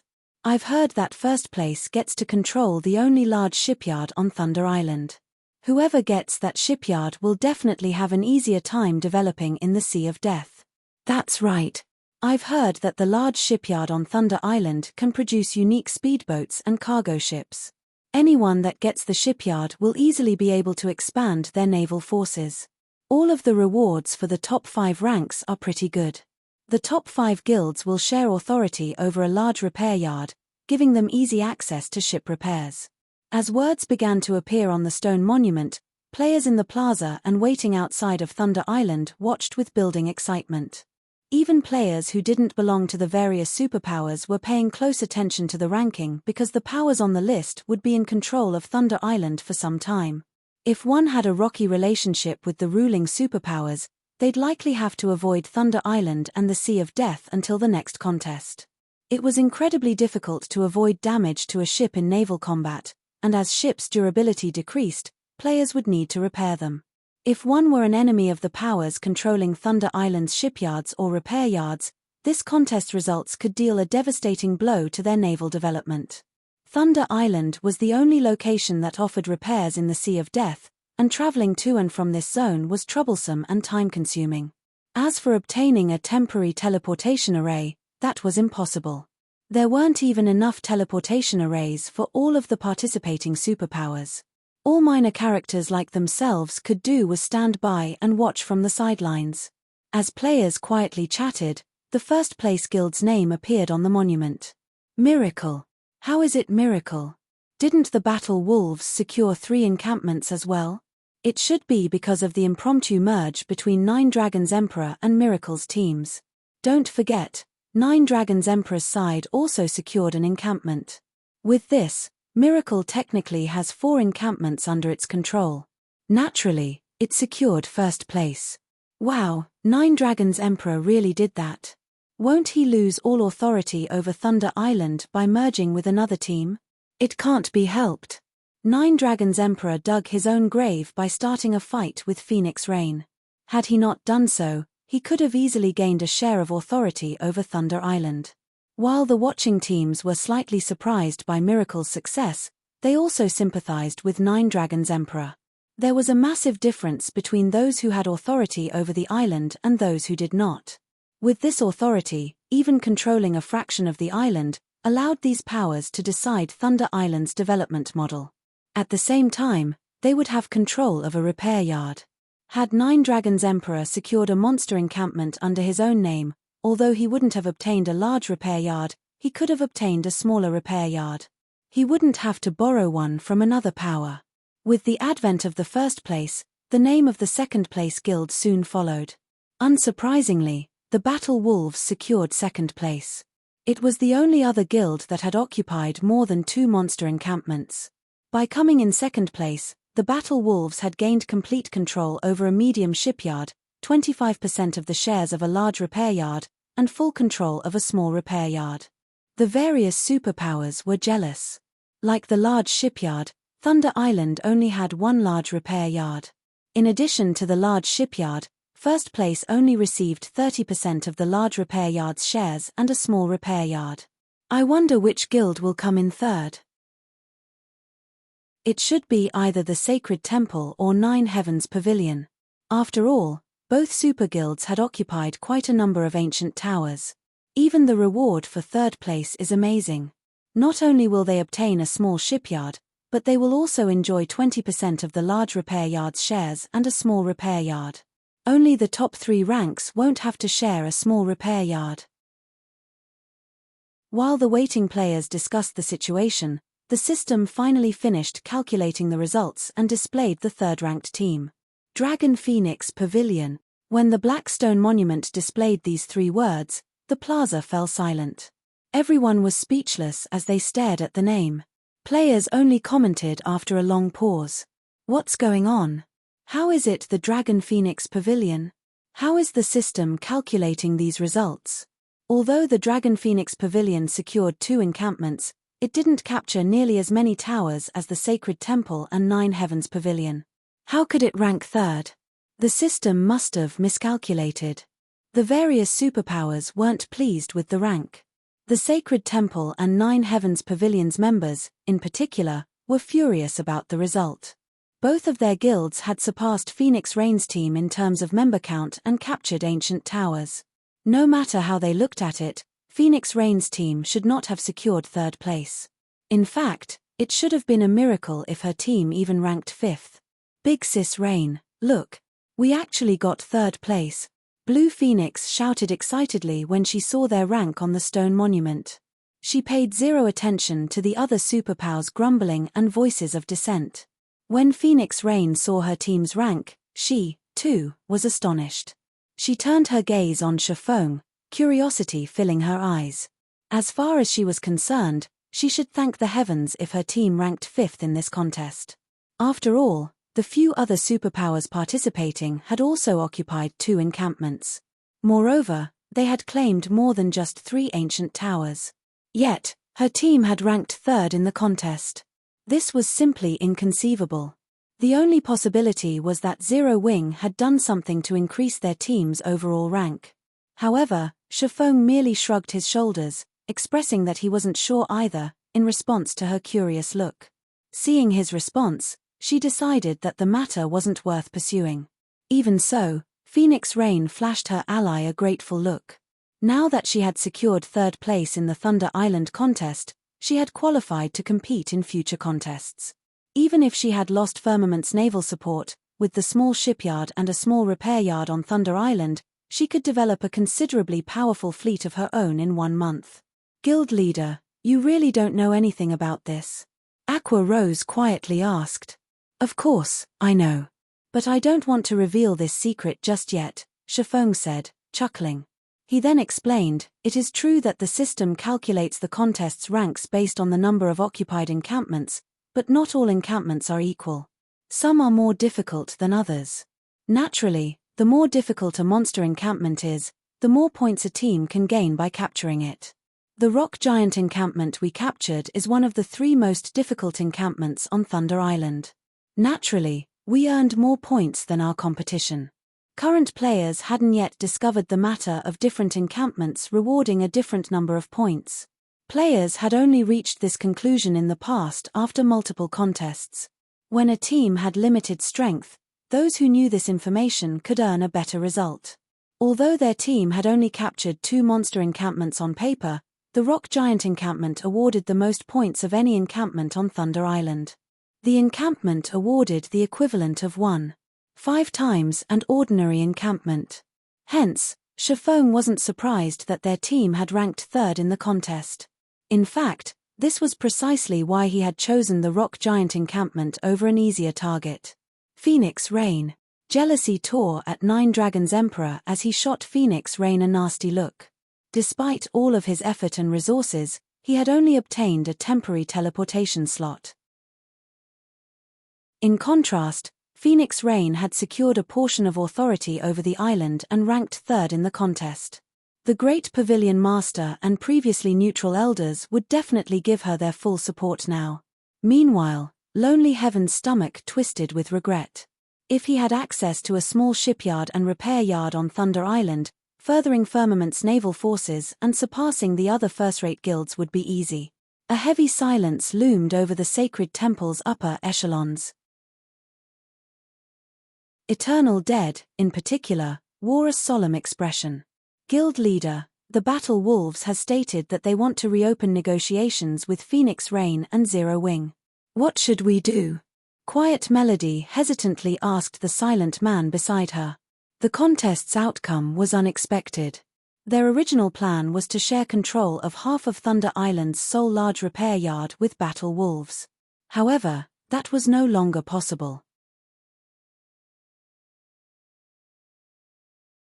Chapter 1520 Change in Positions. Chapter 1520 Change in Positions. Chapter 1520 Change in Positions. The Battle Wolves plan to renegotiate with Phoenix Rain and Zero Wing. A frown appeared on Eternal Dead's solemn face when he heard Quiet Melody's words. I understand.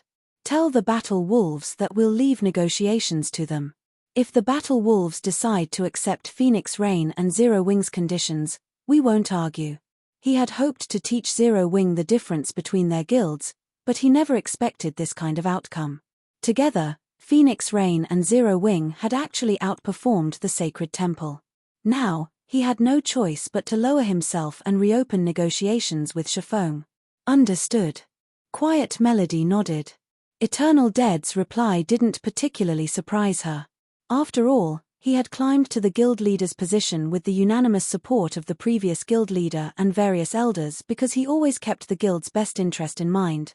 Rather, Quiet Melody was curious about Zero Wing. Very few existences in the virtual gaming world were capable of forcing Eternal Dead to admit defeat. It would seem that Zero Wing had become one of them. While everyone was shocked about Phoenix Rain and Zero Wing's rank, the stone monument in the plaza continued to reveal the following ranks. In the end, the Sacred Temple ranked 4th in the contest, obtaining 15% of the large repair yard's shares and 50% of a small shipyard's shares. The Nine Heavens Pavilion came in 5th. At 5th place, the Super Guild acquired the final 10% of the large repair yard's shares and 50% of a small shipyard. The crowd paid little attention to the remaining ranks since 6th place and below hadn't earned any shares of Thunder Island's large repair yard. In fact, they weren't even granted any control of a small shipyard. They only gained the right to vote for Thunder Island's development path and temporary teleportation arrays. Meanwhile, after the ranks were announced, news quickly reached the ears of the various naval forces outside of Thunder Island. What? The Phoenix Pavilion was the dark horse in the competition and even surpassed the Sacred Temple and Nine Heavens Pavilion. I recall that Phoenix Rain had secured 2 monster encampments. She should have 4 temporary teleportation arrays now. Since Firmament betrayed her, and Zero Wing only needs 1, she should have 2 teleportation arrays to spare. If we ally ourselves with Phoenix Rain, we might have a chance of obtaining one of them. Thank goodness we didn't agree to work with Nine Dragons Emperor. We would have lost any hope of befriending Phoenix Rain. The various first and second-rate naval guilds quickly took note of Phoenix Rain's remaining teleportation arrays. Unlike Phoenix Rain, the other superpowers had already reserved their extra temporary teleportation arrays for their allies.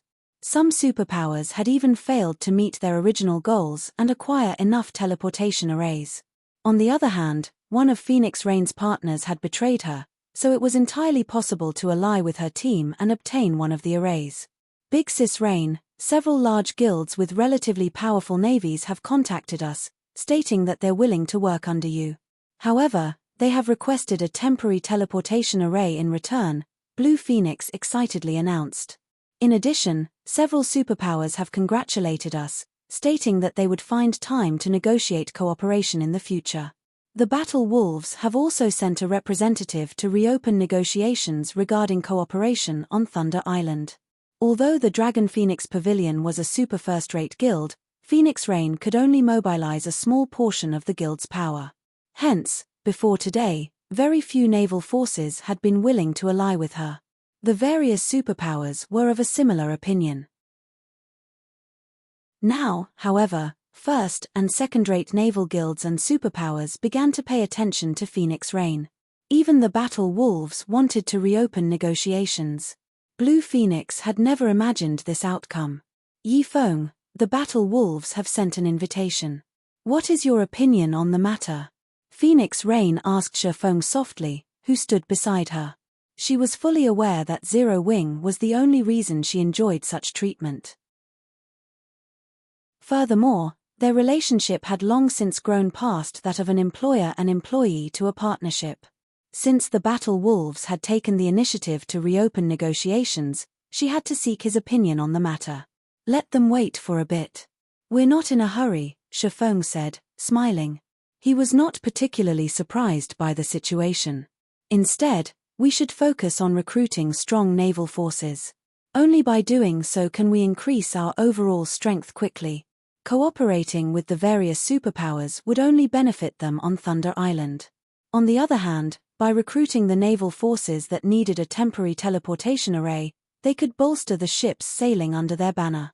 With this, grinding for Thunder passes would become much easier. Let the Battle Wolves wait.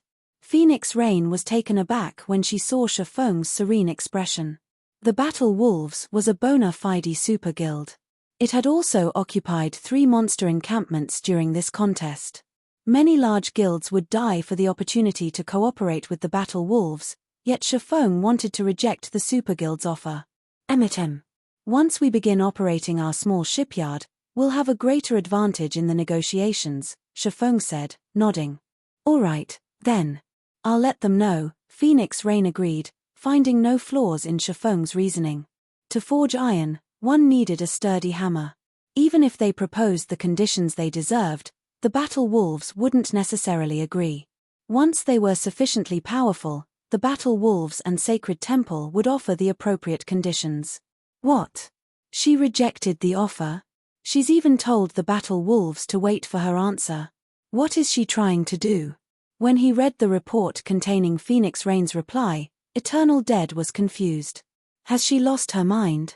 In his opinion, the fact that he and the battle wolves had even agreed to reopen negotiations was incredibly generous, yet Phoenix Rain and Zero Wing had rejected the offer. Guild leader, what should we do? Quiet Melody asked. We wait. If they don't come looking for us, we won't seek them out, either. I refuse to believe that Phoenix Rain and Zero Wing will sit by and do nothing, Eternal Dead replied seriously.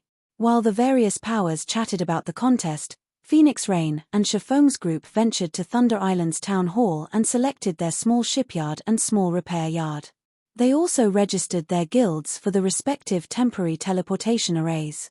Guilds that had registered their teleportation arrays could teleport members between Thunder Island and their guild residences for a small fee. They wouldn't have to waste the time traveling by ship. In addition, although the small shipyard and small repair yard were not as effective as their large counterparts, they were more than enough for current players. Once they finished dealing with those issues, Chifeng used a return scroll, leaving Thunder Island. The most important thing he needed to deal with was the magic workshop's construction. Although constructing the magic workshop would put a dent in the guild's coffers, the building would quickly pay for itself. Moreover, the magic workshop's value to the guild would grow as the game progressed. Now that he had the design for the building, he had to erect it as soon as possible. While Phoenix Rain and Chifeng had completed the necessary procedures, Nine Dragons Emperor had watched from a short distance away, glaring daggers at the two players. After Chifeng's group left from the town hall, Nine Dragons Emperor opened his mouth and asked, Marshal, have you made contact with Beast Emperor yet? Rest assured, Pavilion Master, Beast Emperor has guaranteed that Zero Wing will soon be removed from God's domain, Marshal Dragon said. Good. Once his people are ready, we'll take action. I can no longer stand to watch Zero Wing survive. Nine Dragons Emperor hissed, a cold glint flashing in his eyes. Meanwhile, as Chifeng made his way to the candlelight trading firm after returning to White River City, the sound of a system notification reached his ears. System, congratulations. The construction of your city in Witch's Hill is complete. Please check and ratify the construction within 3 days. If you fail to do so, the constructed city will be discarded.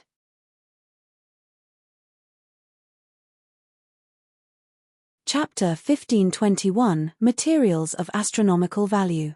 Chapter 1521 Materials of Astronomical Value. Chapter 1521 Materials of Astronomical Value. It's finally finished. Chifeng could not help his elation when he saw the system notification. In God's domain, the income from a guild town was limited to its shops and establishments. While the money from these sources might sustain a small guild, it was nowhere near enough to cover a large guild's operation costs. Furthermore, guilds were required to pay exorbitant system management fees every month. The monthly management fee for a basic town was 5,000 gold. For an intermediate town, it was 15,000 gold, and for an advanced town, it was 50,000 gold. If a guild couldn't afford the fee, the system would temporarily freeze the guild's authority over the town. If the guild couldn't pay the fees within 3 months, they'd lose the town. The system would then hold an auction and sell the toe to the highest bidder. Aside from the monthly management fees, the guild was responsible for hiring the various NPCs that operated the town. Hence, when the various large guilds considered constructing a town, they had to consider whether or not they could afford to run it. A guild city's expenditures were even higher. The monthly management fee alone could bankrupt an ordinary large guild several times over. A basic city already cost 200,000 gold per month. No ordinary large guild could gather that much in 2 or 3 months, not to mention one, unless it abandoned the guild's development and pooled all of its money for the city's development. Naturally, a guild city also had more income sources. Aside from the shops and establishments, a guild was allowed to collect tolls from players entering the city. Guild towns didn't offer this function.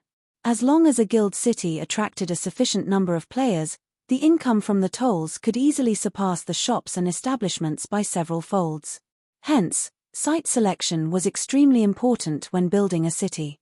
If the guild chose poorly, the city would lose the guild more money than it could earn. Following which, Chiffon contacted Melancholic Smile and had her collect the materials to construct the magic workshop while he intended to visit Witch's Hill. Guild leader, the various large guilds are currently fighting over the materials you've asked for. They're selling for very high prices. Some of the materials only drop from special 100-man Hell Mode team dungeons. It will likely take some time to collect all of these items, Melancholic Smile said. She was astonished when she read the list of materials Chiffon had sent. I'm afraid mana ore is going to be particularly difficult to acquire. Chiffon had only asked for 500 Crimson Fire rocks, 500 frost stones, 500 logs of purple lightning wood, 5,000 ingots of mana ore, and 100 advanced magic cores, all of which were extremely rare and valuable. Mana ore was particularly rare since it dropped randomly when mining with an incredibly low drop rate. It was also useful in many aspects, such as construction, furnishing, forging, alchemy, and engineering. Although Zero Wing frequently purchased mana ore, it only had a stock of a little over 1,300 ingots. As for the advanced magic core, it only dropped from the final bosses in 100-man Hell Mode team dungeons. Although the guild had consistently raided Hell Mode team dungeons, it had only collected a little over a dozen cores. With the amount of money it would cost to purchase the materials Chiffon had requested, they could buy golden lands in multiple NPC cities. Are a lot of guilds collecting mana ore right now? Chiffon asked curiously. If it's too difficult to acquire in Star Moon Kingdom, try Black Dragon Empire or other kingdoms. Although mana ore was very rare, guilds weren't the only ones capable of acquiring the ingots.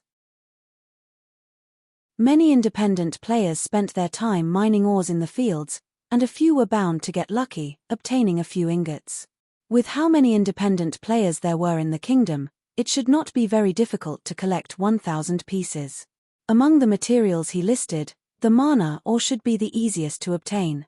The list he had given Melancholic Smile hadn't even included the 7 luminaries crystals. Had he added that to the list, Melancholic Smile would have fainted from shock. Rather than a building, it seemed like he intended to construct a display of pure gold. Guild leader, the ore is very difficult to acquire. Searching other kingdoms and empires won't change that. The various large guilds have already purchased every ingot on the market, and any new mana ore will be highly contested over, Melancholic Smile said, smiling bitterly. Why? Chiffon asked curiously. As far as Chiffon could remember, while mana ore had been rare and in high demand, guilds hadn't necessarily fought over it. Even in the past, mana ore hadn't been cheap, each ingot selling for 30 to 40 silver. It's due to the Orc Empire's sudden rise. The Orcs have affected several kingdoms and 2 empires already, and these countries have dispatched their armies to hold the Orcs back. As a result, an exchange system activated on the front lines.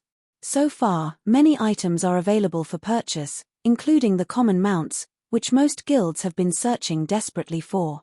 There are even bronze mounts available. To purchase these mounts, players have to complete all sorts of large-scale quests and earn contribution points. However, these large-scale quests are extremely difficult. They either required players to reinforce or capture towns. Meanwhile, not only are there a lot of orcs, but their combat standards are also quite high. In addition, when the orcs show up, a strange mist covers the area, driving players' mana into chaos and decreasing their combat power. Players are only able to stabilize their mana with mana charms, a consumable tool that's crafted with mana ore. Aside from that, a lot of ancient ruins have appeared because of the fog. The monsters in these ancient ruins have very high drop rates. There have been rumors that claim that these ruins contain siege tools from ancient times. Hence, the kingdoms and empires' major powers are frantically collecting mana ore in hopes of raiding these ruins and acquiring guild mounts as quickly as possible. This, in turn, has resulted in the mana ore shortage on the market. The ore's price has also increased by several times. Melancholic Smile's explanation surprised Shifeng. Although he had known that the Orc Empire's rise would change the game, he hadn't expected the situation to develop like this. I understand. In any case, try to collect as many of these materials as possible. I'll figure out a way to deal with the mana ore problem, Shifeng said after giving the matter some thought. The magic workshop was of the utmost importance to Zero Wing. The sooner he constructed it, the sooner he could improve the guild's overall strength by a large margin. Moreover, it would help guild members' survivability. Currently, Zero Wing's combat power relied on its peak experts and siege weapons. Without these factors, Zero Wing wasn't even on par with a first-rate guild, much less super first-rate guilds or super guilds. If he could construct the magic workshop, however, he could shorten this gap and attract more powerful players to join Zero Wing. He had to collect these materials. Following which, Shifeng disconnected the call and made his way to Witch's Hill. He intended to deal with the guild city before worrying about the mana ore issue. After all, once Zero Wing had its own city, the guild would transform yet again. Chapter 1522 Initial Appearance of City. Chapter 1522 Initial Appearance of City. After reaching White River City's teleportation hall, Shifeng teleported to Bewildering Forest Town. In seconds, Shifeng arrived in another, crowded teleportation hall. Not only was the hall crowded, but he also noticed that all of these players were above level 40. Many wore guild emblems on their chests and grim expressions on their faces. The rest of the players had already formed teams of over 20 players. Shifeng only spotted a few solo players throughout the hall. Why are so many people here? Shifeng watched the players around him curiously. Bewildering Forest Town was one of the more remote towns in Starmoon Kingdom. Moreover, most of the leveling maps around it were below level 30. Although it was the closest NPC town to the Witch's Hill, even with a mount, it would take players over 7 hours to reach the map. Furthermore, Witch's Hill wasn't the most resource-rich map in this level range, and Starmoon Kingdom's largest forest separated Bewildering Forest Town and Witch's Hill. The Maze Forest. The monsters in the Maze Forest were between level 40 and level 50. Although the entire forest was not particularly dangerous, its inner sanctum was a maze. Players who weren't familiar with the terrain could easily lose their way. The only thing that even made grinding in the maze forest worthwhile was the Dawn Flower. The Dawn Flower was a rare material for brewing wine and the disorienting potion. Currently, however, neither of these items were useful to players. Logically, there should not be that many high-leveled players in Bewildering Forest Town. Starting a 1,000-man expedition to an orc fortress. Players who are interested in the raid can register with me, selling cheap mana charms. Interested players can come find me. As soon as Shifeng left the teleportation hall, he was greeted by the sight of quite a few expedition teams recruiting members. In addition, merchant players stood by the busy street, hawking their wares. Of the numerous times Shifeng had visited the town during his previous life, he had never once seen the town this lively. The orcs have already reached this area? Shifeng was surprised as he watched the various players recruiting for 1,000-man team expeditions. The Orc Empire was southwest of Starmoon Kingdom, but although Bewildering Forest Town was the closest town in the kingdom to the Orc Empire, it didn't border the empire. Moreover, these players weren't mobilizing 100-man teams, but 1,000-man teams. It was rare in God's domain, much less Starmoon Kingdom. Normally, players would only form such large teams when venturing into dangerous regional dungeons. As Shifeng turned away from the crowd, intending to head to a bar to collect some intel, he heard the sound of a regional announcement. Bewildering Forest Town Region System Announcement. An army of orcs has broken through the defensive line of Starmoon Kingdom's Third Army and is currently making its way to Bewildering Forest Town. Bewildering Forest Town will enter a defensive state and garrison quests will activate in Bewildering Forest Town. The Orc Army's estimated time of arrival is 10 hours. Please prepare. Crap. Aren't the orcs moving too quickly? They're already heading our way. Ha ha ha. This is wonderful. I'll be able to earn even more CPS. Upon hearing the system announcement, a commotion broke out among the players in town. Some were excited for the event, while others were surprised. However, the one thing these players had in common was their anticipation of the Orc army's arrival. They were clearly interested in participating in the town's defense. It wasn't long before the teams that had been recruiting for an expedition changed their goal to the town's defense. Members of the various large guilds and adventurer teams immediately contacted their superiors, notifying them of the sudden development. Boss, Orcs are going to attack Bewildering Forest Town. Guild leader, the Orc Empire you asked me to keep an eye on has broken through the defensive lines and will attack Bewildering Forest Town in 10 hours. For a time, players from the various large guilds and well-known adventurer teams in Starmoon Kingdom hurried towards Bewildering Forest Town. It was clear that these guilds and adventurer teams had long since prepared for this as their members flooded the town. Meanwhile, Shifeng found a seat on the second floor of an open-air bar, and just as he was about to browse Starmoon Kingdom's forums for information, Aqua Rose contacted him. Guild leader, the Orc army has started its invasion of Starmoon Kingdom's Bewildering Forest Town. I just received the news, but it seems that many guilds have already dispatched their armies to the town. Should we do so as well? I've heard that if the town is successfully defended, participating players will receive an abundance of CPS, and participating guilds can increase their influence in Starmoon Kingdom. Increase a guild's influence in Starmoon Kingdom? When Shifeng heard Aqua Rose's report, he realized why the various large guilds seemed so prepared and passionate about defending this town. In God's domain, kingdoms and empires wouldn't remain the same forever. As time passed, some would disappear, while others would rise to prominence. Guilds even had the opportunity to take control of some countries. This was how the various superpowers had established their own massive kingdoms and empires during Shifeng's previous life. Players couldn't simply establish kingdoms and empires by constructing numerous towns and cities. They had to take control of an NPC kingdom or empire. The Oceanic Kingdom, Sea's End, was a perfect example, in which players could take control of its NPC cities. Although players wouldn't have as much control of the cities as they would of a guild town, it was enough. On God's Domain's continent, guilds that wanted to take control of NPC cities, kingdoms, or empires needed guild influence.